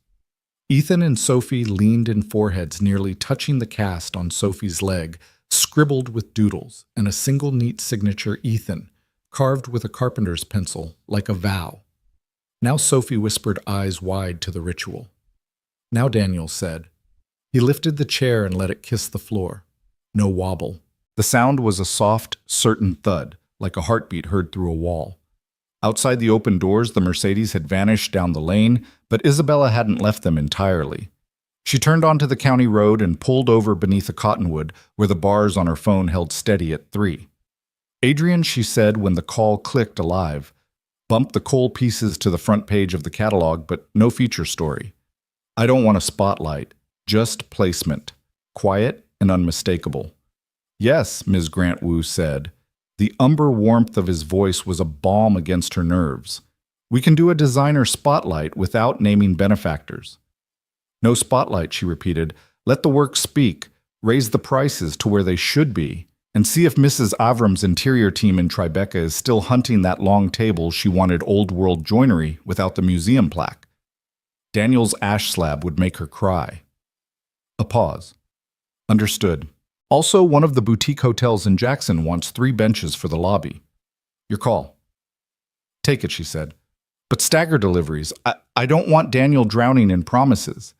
You're protecting him, Wu said gently. I'm protecting the work, she lied, then closed her eyes because lies sounded thinner now, easier to tear. In the barn, late light lifted sawdust into the air like snowfall. Daniel showed the kids how to read grain with fingertips, not just eyes. See how it runs east to west. He tilted a board and sunlight found the cathedrals. Push a chisel across it wrong, and the wood will punish you. Push with it, and it sings. What does oak sing? Sophie asked, palm tentatively on the board, as if listening for a heartbeat. Bread and windows, Ethan said, solemn. It smells like toast when it gets warm, and like when Dad opens the kitchen window in summer. Sophie tried it, eyes closed. Oh, she breathed. Now I hear it. Daniel watched them in the glass of the window, 2 heads bent together, one dark, one fair. He didn't look at Isabella's empty parking spot. He didn't have to. Her presence lingered like the echo of a piano key after the finger lifts. Days took on a gentle architecture. Morning coffee in the cottage, Ethan in socked feet drawing horses with impossible ankles. Midday deliveries, a bench wrapped like a gift in brown paper, a console table strapped into the truck like a patient in transit. Afternoon. The kids at the workbench. Sophie learning to sand without leaving tracks. Ethan explaining the algebra of hidden compartments. Evenings, pasta and jarred sauce homework at the kitchen table. Oil rags sealed in a metal can, a lullaby of crickets and distant highway, like an old record with a scratch you learned to love. Money started moving. Not a flood, never that, but a river wide enough to float dignity. Daniel wrote a check to the cemetery for $743 and pressed his thumb against the line where his name looked stronger than it felt. He mailed it at the post office with a quiet, private steadiness, then took Ethan for pie at Dottie's like people who celebrated in small, sugar-fueled ways. The first coal piece to travel far went to New York. A courier arrived with white gloves and a padded crate, eyebrows rising when he saw the source. A barn, not a showroom. A man in a clean flannel, not a salesman in a tie. Daniel and Ethan carried the table to the truck bed with a choreography they had learned together over years of moving more sorrow than wood. Sophie limped alongside, one hand steady on the crate, a serious helper. When the tailgate slammed, the sound rang like a bell. Ethan waved until the courier's van turned out of sight. "Do you think they'll eat around it?" he asked, face earnest. "Like a family." "I think," Daniel said. His voice caught between hope and a tremor he wouldn't name. "They'll pass bread and not realize they're touching something someone made for them." In the city, a designer set that table in a room that held too much white for comfort, and when the afternoon sun crossed it, light fell into the grain in a way that made a woman in a black dress stand very still and say, "Oh." But Daniel would never see that, and the work didn't need him to. At a staff meeting uptown, Isabella clicked her pen closed to stop herself from signing something she didn't want. A junior partner pushed a roll-up strategy to absorb a family lumber mill.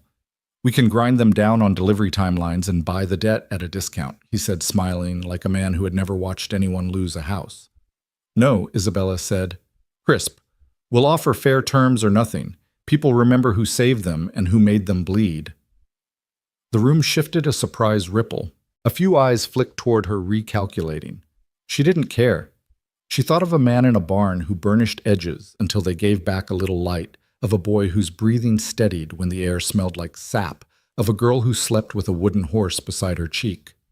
She signed a different set of papers that afternoon, a sponsorship for a vocational school's woodworking program, a small grant to the clinic near Riverside for pediatric respiratory care. She deleted her name from the notes. Let it move as weather does, felt but not seen. She tried not to park on the lane by the barn on the days she came, but sometimes she did. She'd stop short of the fence, cut the engine, and listen. Laughter spilled out to her like music from a porch she didn't yet deserve. In those moments, she became a mother first, a benefactor second, a penitent always. When Sophie begged to go in, Isabella went in. When Sophie bent over Ethan's shoulder to watch a puzzle lid slide open, Isabella stood with her hands behind her back because she didn't trust them not to touch. One evening, Daniel was planning the edge of a cherry board when Isabella stepped inside. She had a paper bag in one hand, bakery cookies still warm, and her body held the hesitance of someone knocking without knuckles.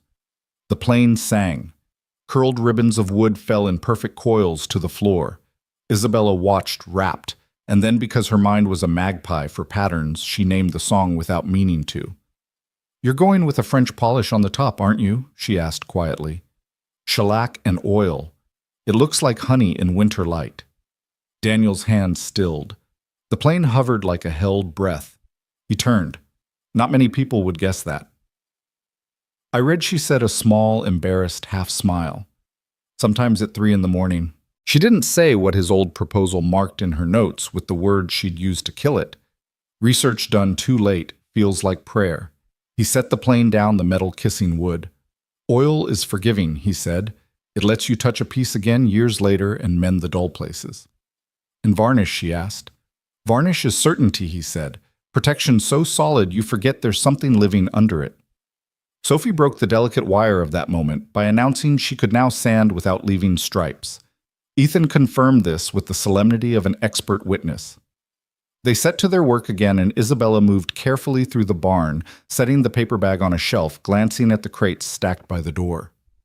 A moth logo Barkridge's mark graced each shipping label, its geometry eerily close to the one her brand team liked to use on seasonal portfolios.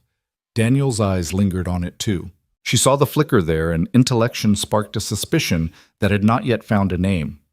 Those benches, he said, nodding to a sketch tacked to the wall. Jackson wanted 3 Woo's last email flared in Isabella's memory.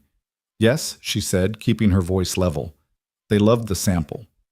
They, Daniel said. Neutral, whoever they are. She nodded. Whoever they are.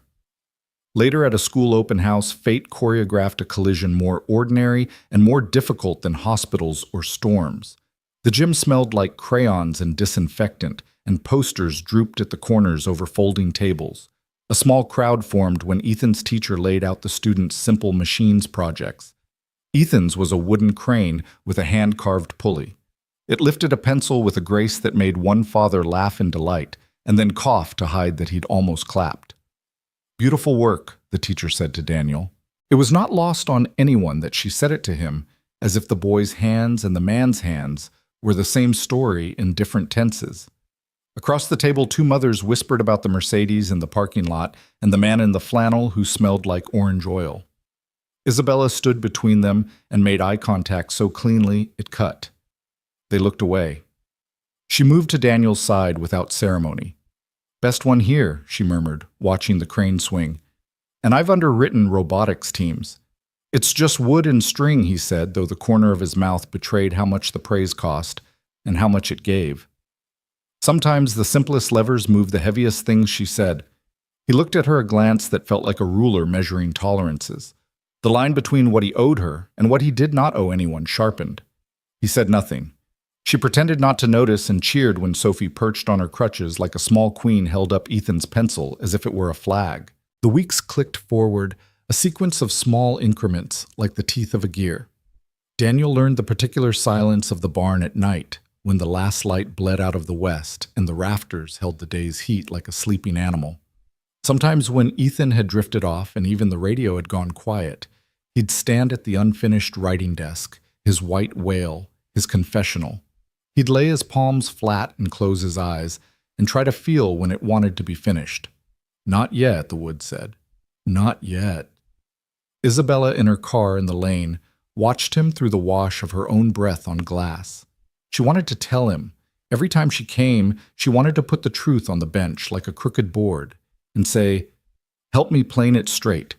Every time she swallowed it back and told herself she was protecting the work, the children, the fragile truce, but the lie became heavier, like clamps left on overnight.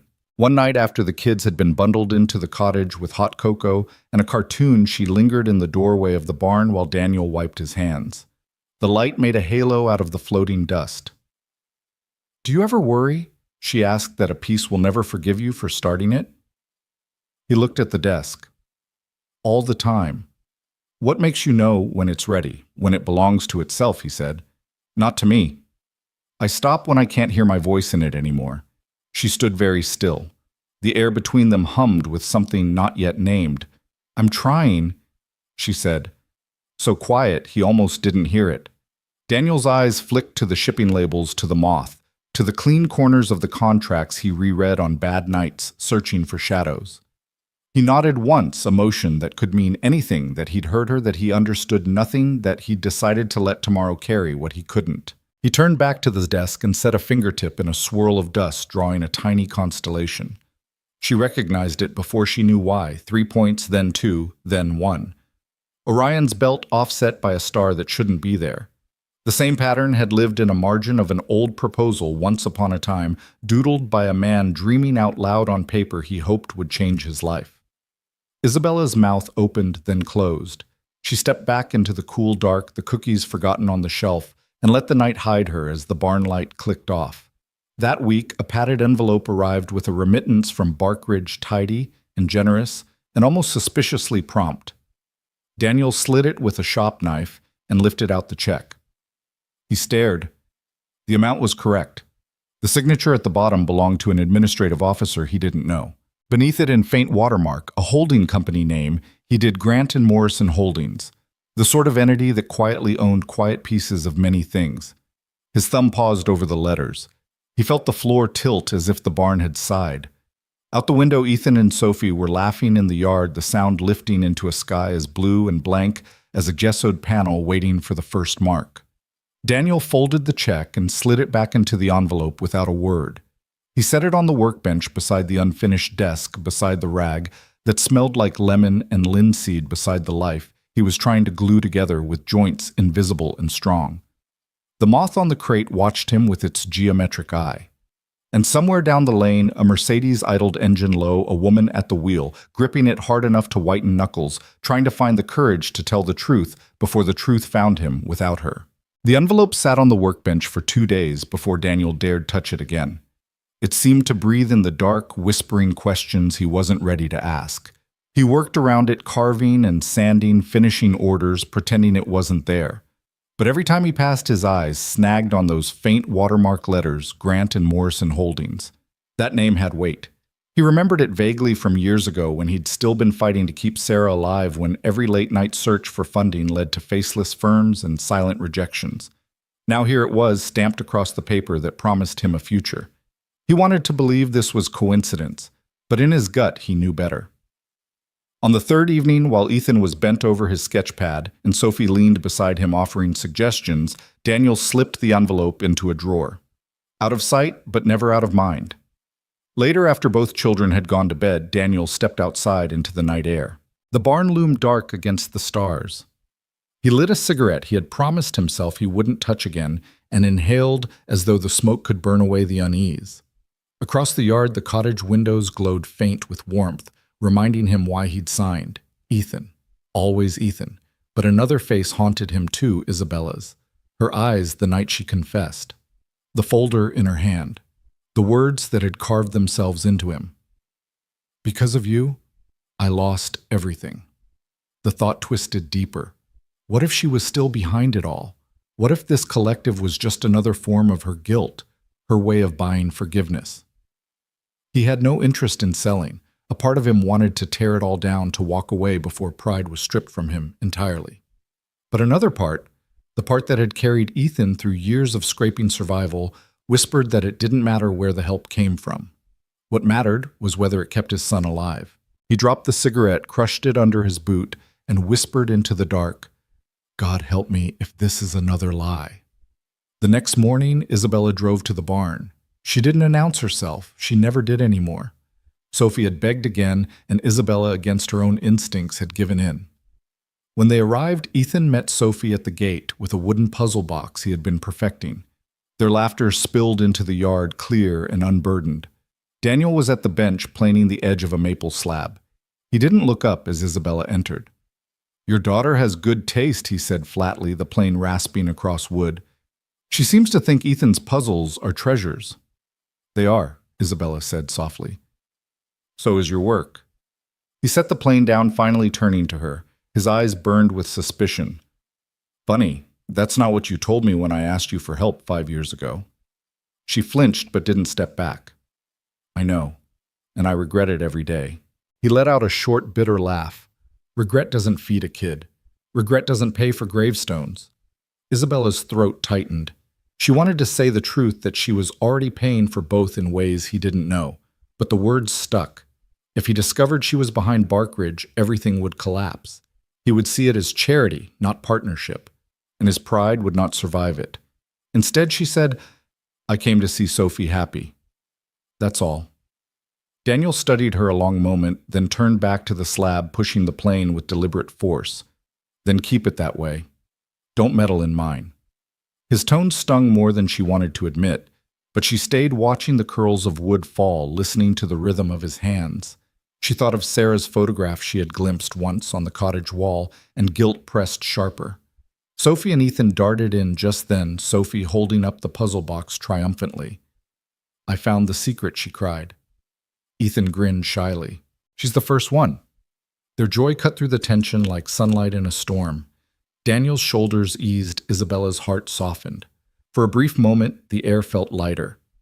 Later that night, after Isabella had gone, Daniel sat again at the table. The envelope was back in his hand. He traced the watermark with his thumb. Grant and Morrison. Isabella's maiden name. Her empire. He stared at it for a long time, the anger rising like bile, the gratitude fighting to hold it down. Finally, he whispered to the photograph of Sarah on the wall. If it's her, do I walk away? Or do I take what she's giving and make it ours? The photo, as always, gave no answer. Across town, Isabella lay awake too, staring at the ceiling of her mansion.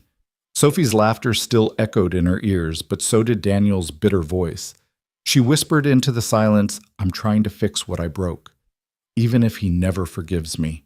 The night held both their confessions, neither knowing how close they stood to the truth. The barn had taken on a different kind of silence.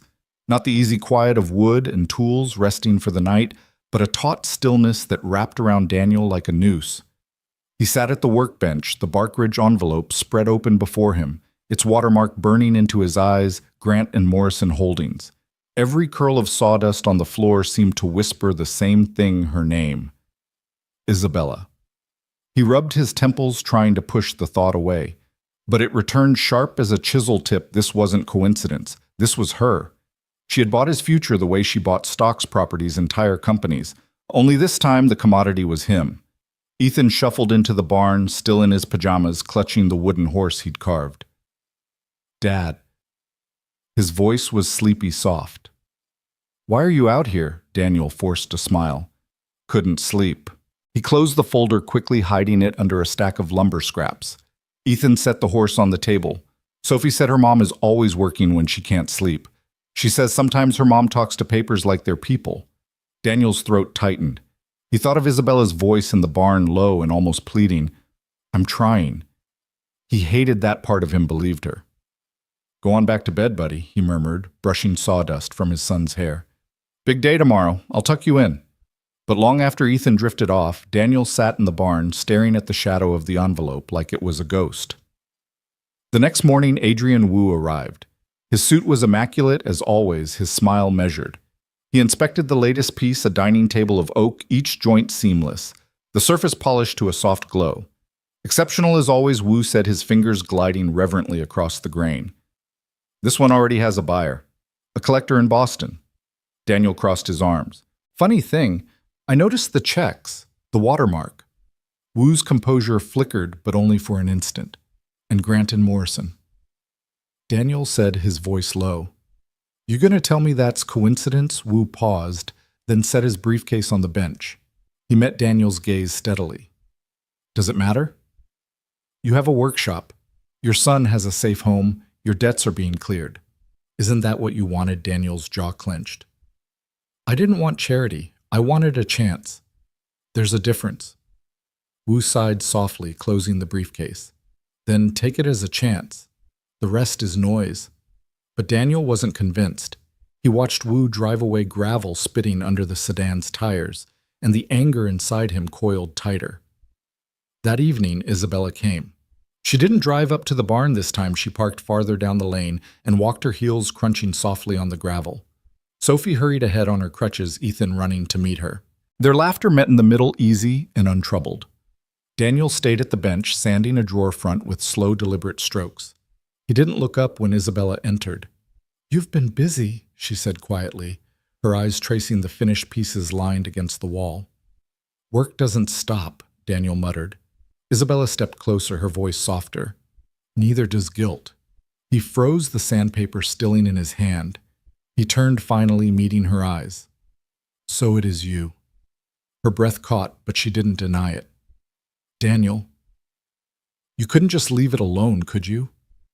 His voice was low but sharp. You couldn't let me stand or fall on my own. You had to buy me, again. Isabella's eyes shone, but she held his gaze. I didn't buy you. I gave you what I should have given you 5 years ago, a chance. Daniel's laugh was bitter. You think this erases what happened? You think a shiny workshop in a cottage brings Sarah back? Pay the nights.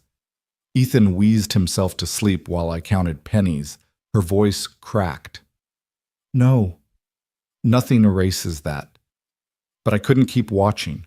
Not after seeing you carry my daughter out of that storm. Not after Sophie clung to you like she'd known you forever. You saved her, Daniel. I wanted to save you." The words hung between them, raw and trembling. Daniel turned away, gripping the edge of the bench until his knuckles blanched. "You don't get to save me. Not you." Silence filled the barn. Only the children's laughter drifted in through the open doors, soft and unbroken. Finally, Isabella stepped back. Her voice was barely a whisper. "Then at least let me save the work. Don't punish the craft because of me." She left before he could answer, her footsteps fading into the dusk. Daniel stood in the barn long after staring at the half-finished desk. His hand traced the grain absently, but his mind was a storm. He had everything he thought he wanted, but now he had to decide whether Pride would let him keep it. The barn felt colder after she left. Not from the night air Daniel had lit the stove and the embers glowed steady, but from something heavier, a silence that pressed down even as the wood crackled. He ran his palm across the unfinished writing desk, feeling the resistance of the grain, the way it bit back against the sandpaper. Every curl of shavings on the floor felt like a reminder: her money, her hand, her name. Ethan padded into the barn, sleepy-eyed, dragging his blanket. He climbed into his father's lap without a word, nestling close. Daniel held him, chin resting on his son's dark hair. The boy's breath rattled faintly but steadied as he drifted toward sleep. In that moment, Daniel thought of Sarah again. How she used to say their son was the thread that would keep him tethered to hope, no matter how deep the storm pulled him. What if she's right here in this, he wondered. What if this is the rope I've been given, even if I don't like the hand that threw it? But pride argued louder. Pride said it wasn't rescue, it was purchase. Pride said Isabella's guilt was another shackle. By morning, his conflict hadn't eased. He dropped Ethan at school and drove the old truck into town, parking a block away from the bank. The workshop's first major payment sat folded in his jacket pocket, heavy as stone. He walked through the glass doors and handed the envelope to the teller with calloused fingers. "Big check," the young man behind the counter said with a smile that carried a hint of surprise. Daniel nodded once. "Yeah, big enough to keep promises." When he stepped outside again, the autumn wind cut across the street sharp with the smell of leaves and exhaust. He stood there for a moment staring at nothing until the sound of laughter pulled his head around. Sophie and Ethan side by side, walking from school toward Isabella's waiting car. Daniel's chest tightened. He hadn't expected her to be there. She leaned against the sleek black Mercedes, her hair loose today, her suit exchanged for a simple wool coat.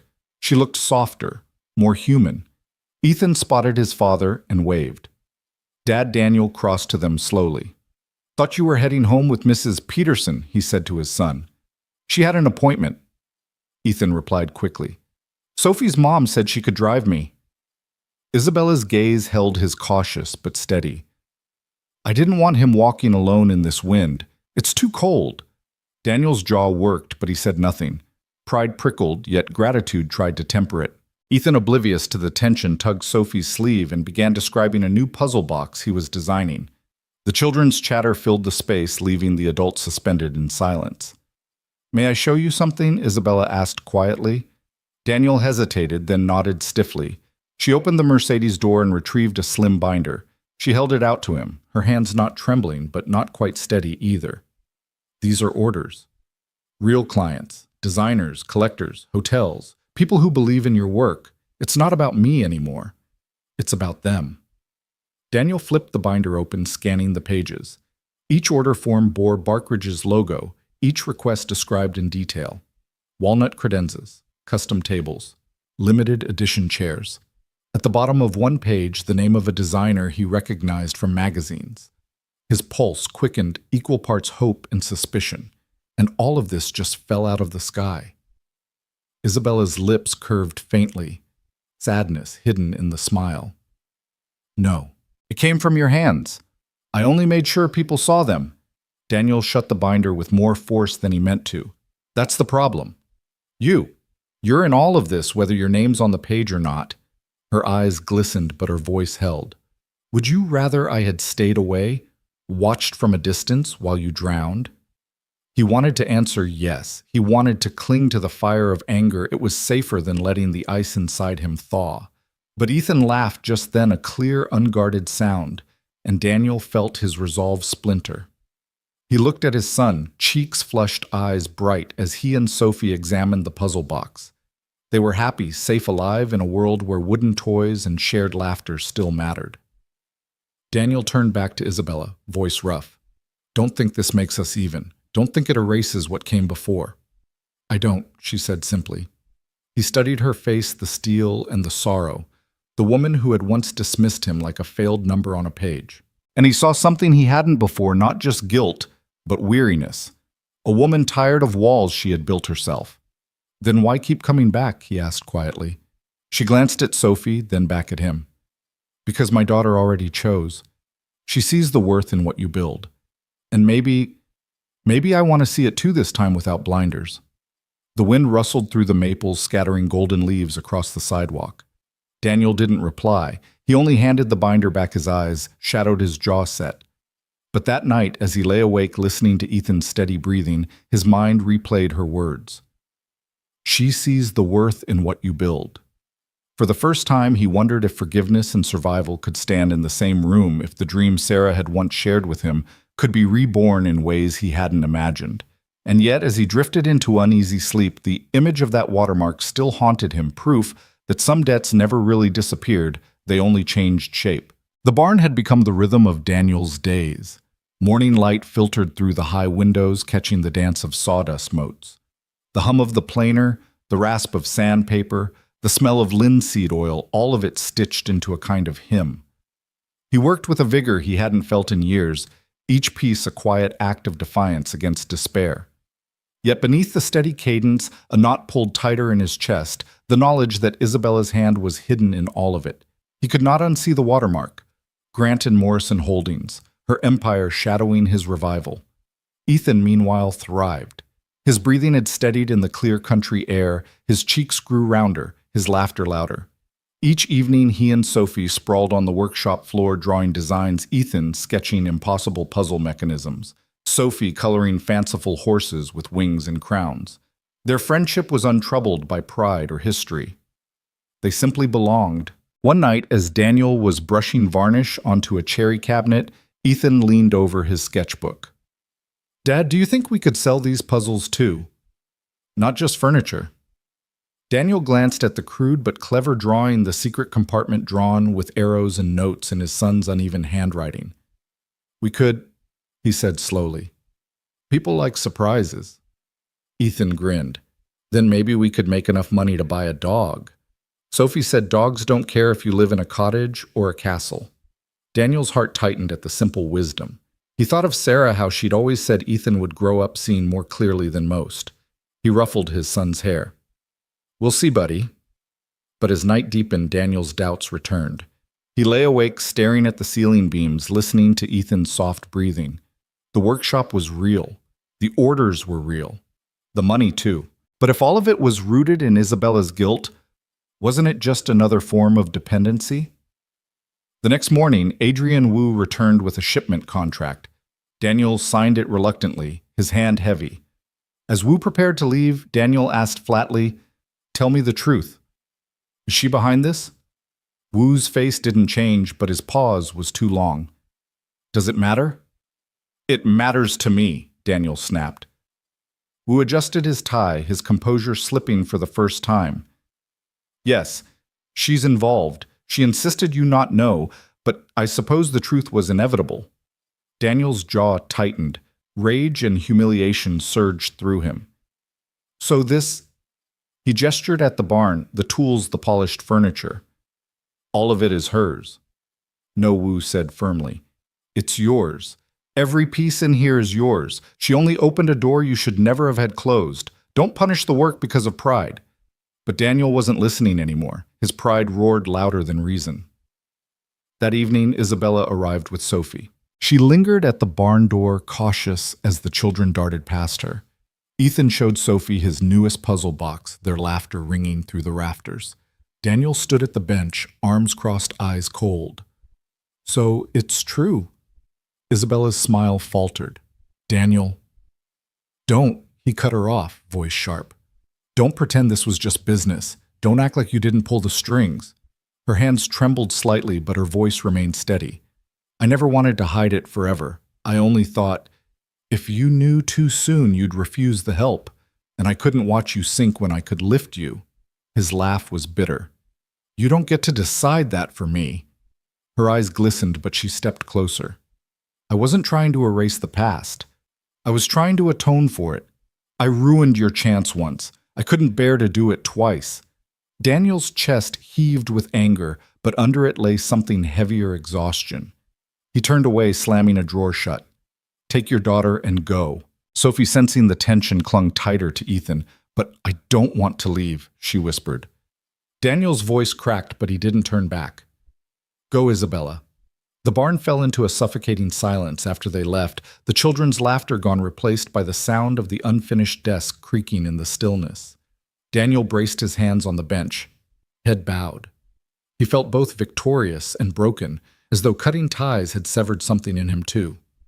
Across town, Isabella sat in her car outside her mansion, tears blurring the lights of the driveway. She whispered to herself, "I gave him back his dream. If he hates me for it, I'll carry that too." But even as she said it, her chest ached with something she hadn't expected, longing not just for redemption, but for a place in the life she had helped shatter. Back at the cottage, Ethan crawled into his bunk, quietly clutching the unfinished puzzle box. His small voice broke the silence. "Dad, are we still going to get to keep the shop?" Daniel sat on the edge of the bed, his shoulders heavy. He smoothed his son's hair and forced a steady voice. "We'll keep it, buddy, no matter what." But inside, he wasn't sure. The work was his, yes, but the ground it stood on, that belonged to her, and pride like a storm cloud refused to leave his sky. The night after Isabella left the barn, Daniel couldn't sleep. The unfinished desk loomed in the corner, its bare top like an accusation. He sat at the kitchen table, staring at the shadows on the wall, replaying her words until they frayed into silence. The cottage was quiet, except for the faint wheeze of Ethan's breathing from the other room. At first it was normal, the small, shallow rhythm Daniel had grown used to, but then the breaths caught sharp and erratic, a sound too familiar, too dangerous. Ethan Daniel rushed into the room. The boy sat upright in bed, clutching his chest, eyes wide with panic. His inhaler lay on the nightstand empty. "No," Daniel whispered, heart pounding. He grabbed the inhaler, shook it, pressed it to his son's lips. Nothing. The canister was dry. Ethan's breaths came in desperate gasps, his small body trembling. Panic surged through Daniel. He scooped his son into his arms, his voice shaking. "Hold on, buddy. Just hold on." He stumbled out the door into the night, fumbling for his truck keys. The world narrowed to the sound of Ethan's wheezing. The truck roared to life, headlights cutting across the gravel. Daniel drove fast, faster than he should, his knuckles white on the wheel. "Stay with me, Ethan," he pleaded. "Stay with me." Halfway down the dark lane, a pair of headlights flashed from the opposite direction. The black Mercedes. Isabella's car. She braked hard, her tires crunching against the gravel. The door flew open. "Daniel, what happened?" "Tss. Ethan, he can't breathe." Daniel's voice cracked. Without hesitation, Isabella ran to the passenger side. "Get in my car. It's faster." There was no time to argue. Daniel lifted Ethan into her back seat, climbed in beside him. Isabella gunned the engine, the Mercedes leaping forward like a wild thing. The road blurred. "Hospital?" she asked sharply. "Yes, Millbrook General." Daniel held Ethan against his chest, whispering, "You're okay, buddy. You're okay." Isabella's hands gripped the wheel, steady but urgent. "Keep him upright. Try to calm him. We'll be there in 5 minutes." Daniel had never prayed so hard. Each breath Ethan managed was a knife through his chest. He thought of Sarah, of the night she had sat by Ethan's crib, whispering lullabies through her own tears. He thought of the promises he had made at her grave, that he'd keep their boy safe. And now he was failing. They screeched into the ER entrance. Nurses rushed out as Isabella leaned on the horn. "Asthma attack. No medication," she shouted, her voice cutting through the night like a command. The medical team swept Ethan from Daniel's arms. Oxygen mask monitors, quick orders barked in confident voices. Daniel stumbled after them, but a nurse held him back gently. "Give us 5 minutes, sir." 5 minutes. An eternity. He pressed his palms to his face, shaking. Isabella stood beside him, her hand hovering, then finally resting on his arm. He wanted to shake it off. Instead, he let it stay. When the doctor finally returned, her face was calm. He's stable now. We've given him a nebulizer treatment and steroids. He'll need monitoring tonight, but he's out of danger. Daniel sagged against the wall, tears stinging his eyes. Relief left him weak. He whispered, "Thank God." Isabella's shoulders eased too, her own eyes bright with unshed tears. Inside the room, Ethan lay pale but breathing easier, the mask hissing gently. Daniel sat beside him, clutching his hand. "You scared me, kiddo." "I'm okay now," Ethan whispered, his voice muffled. He squeezed his father's hand. "Because you didn't let go." Daniel bent and kissed his forehead. His chest ached with love, fear, and guilt. Isabella stood in the doorway, watching quietly. When Daniel finally looked up, their eyes locked. Something unspoken passed between them, raw, unshielded. Later, when Ethan drifted into a medicated sleep, Isabella sat with Daniel in the waiting room. The harsh lights made them both look older, worn. She spoke first. "This is why I couldn't stay away," she said softly. "Because you shouldn't have to fight this alone." Daniel's jaw tightened. "And yet I have. For years." "I know," she admitted. "And I let you. That was my mistake. But tonight, Daniel, I can't watch you carry it all anymore. I want to help. Not as a benefactor, not in secret. As a partner." He looked at her sharply. "Partner. In the work. In the business. In life, if you'll let me." Her voice trembled but didn't break. "I don't want to buy you. I want to stand beside you. With Sophie. With Ethan." Daniel's heart pounded. Pride screamed no, but gratitude, raw and undeniable, whispered yes. He thought of Ethan in the back seat, gasping for air, and Isabella's hands gripping the wheel steady, carrying them both through the night. He leaned back, closing his eyes. "I don't know if I can trust you." She nodded slowly. "Then let me earn it, every day if I have to." The silence stretched heavy, but no longer suffocating. Finally, Daniel opened his eyes. He didn't give her an answer, not yet. But for the first time, he didn't send her away either. And in the sterile hospital light, it felt like the beginning of something new. Fragile, uncertain, but alive. The hospital room smelled of antiseptic and stale coffee. But to Daniel, it felt like sanctuary. Ethan lay asleep in the bed, cheeks flushed, but his breathing steady now. The hiss of the nebulizer had ceased, leaving only the soft beeping of monitors. Daniel sat in the chair beside him, his large hand wrapped gently around his son's. The storm inside his chest had eased, but the exhaustion ran deep into marrow and memory. He had almost lost Ethan. Again. The door opened softly and Isabella stepped in. She carried 2 cups of coffee, one she set quietly on the tray in front of him. "It's terrible," she said with a faint smile, "but it's hot." Daniel nodded, murmured thanks, and took a sip. The bitterness bit his tongue, but the warmth steadied him. For a long while they sat in silence, watching the boy sleep. Finally, Isabella spoke. "When Sophie's father left, I thought I'd never stop being angry. At him, at myself, at the world. I buried it under work, under money, under control. But it always came back at night." Her voice lowered. "And then seeing you with Ethan, I realized you carried the same anger. Only yours came from being left with nothing." Daniel's jaw tightened, but he didn't answer. "You don't have to forgive me," she said softly. "But don't shut me out of helping. Not when I want to carry some of that weight. Not when I owe it to you." Daniel looked at her, eyes shadowed. "You keep saying help. Do you even know what that means outside of money? Outside of fixing things with a check?" Her eyes filled, but her voice held steady. "Maybe I don't. But I want to learn." "Let me." Before he could answer, Ethan stirred. His eyes fluttered open, heavy with sleep, but searching. Dad Daniel leaned forward instantly. "I'm here, buddy."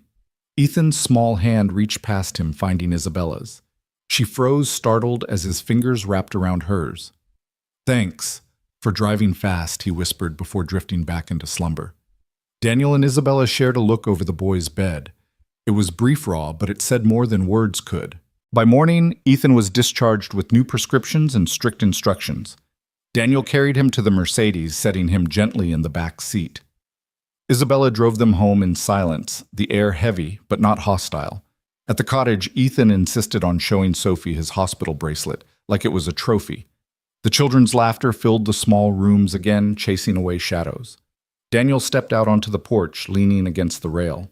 Isabella joined him, her coat pulled tight against the autumn chill. The sun was just rising, painting the fields gold. He spoke without looking at her. "I can't promise I'll forgive you. Not now. Maybe not ever. But I can't deny what you did last night." He exhaled the breath heavy. "You saved my boy." Her voice was quiet but firm. "And I'd do it again. Anytime." For the first time, Daniel let the tension ease. Just a little.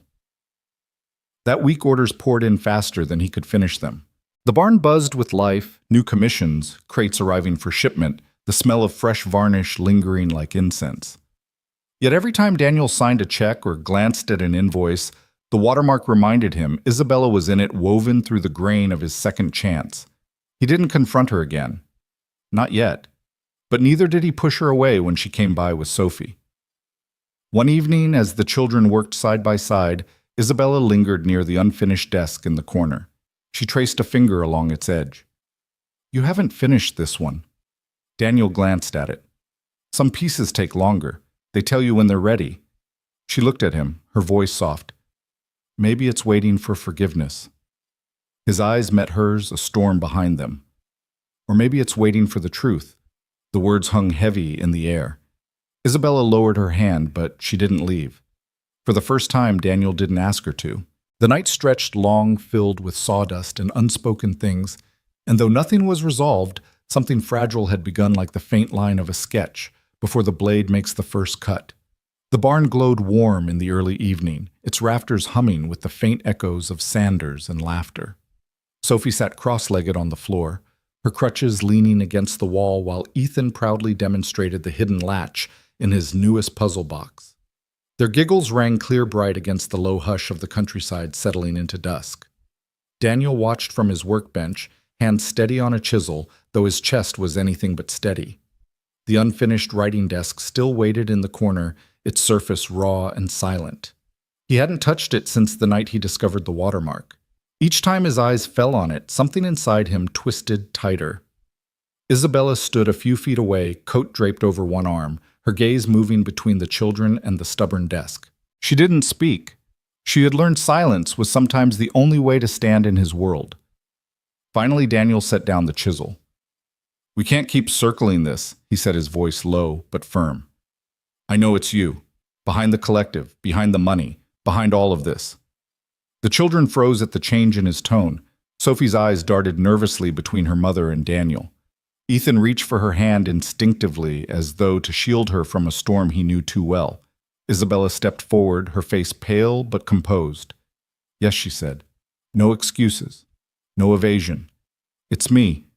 I built the scaffolding. Adrian carried the weight where I couldn't. But every joint, every dovetail, every curve, it's yours, Daniel. Always yours." He shook his head, bitterness flashing. "You think that makes it clean? You think that makes me free? All I see is your hand on my life again, buying back what you destroyed." Her voice trembled now, but she didn't retreat. "I didn't buy it. I tried to return it. 5 years ago, I shut a door you should have walked through. I can't undo that, but I can open another. You can hate me if you want. I'll carry it, but don't tell me your work belongs to me. I only lit a lamp in a room you already built." Silence filled the barn. Only the soft creak of the rafters marked time. Ethan's voice broke it small, but certain. "Dad." She drove fast. "If she hadn't, He stopped, eyes wide, words catching. "She saved me too." Sophie squeezed his hand, nodding fiercely. Daniel's chest ached. He turned, staring at the desk in the corner. It seemed to wait for him, accusing and forgiving all at once. He walked to it slowly, laid his palm on its unfinished surface. The wood was cool, patient. "When Sarah was alive," he said softly, not looking at Isabella, "she used to tell me every piece of wood holds a second chance. You just have to see past the knots. Maybe people are the same." Isabella's breath hitched. "Then let me be the knot. Difficult, ugly. Maybe even the reason the piece is stronger when it's done. For a long moment, Daniel stood with his hand on the desk. Pride fought against gratitude, grief against the possibility of healing. Finally, he turned back. His eyes were still wary, but the edge of rage had dulled. "I can't forgive you today," he said, "but I can't pretend you didn't save us. So maybe tomorrow, we'll see." The words were not absolution, but they were not rejection either. And for Isabella, they were enough. The children, sensing the shift, burst into fresh laughter as Ethan unveiled another hidden compartment. The sound filled the barn like a benediction. Daniel moved to the desk, picked up his chisel, and began carving the first clean line into its waiting surface. The wood sang beneath his hand. Isabella watched, silent tears slipping down her cheeks, but this time they carried something new. Not guilt, not loss. Hope. Outside, the night settled over Millbrook. The storm clouds that had once haunted them both were gone, leaving a sky clear and sharp with stars. And in the barn, under lamplight and laughter, a broken dream began to take shape again, stronger, truer, alive. Your thoughts will help us create meaningful stories. And if you want to hear more powerful healing stories like this, don't forget to subscribe to the channel. Click the bell icon so you don't miss any new episodes. And most importantly, share this video with people who need a little hope today. Thank you so much for your time. We hear you, we listen to you, and we are honored to tell these stories for you.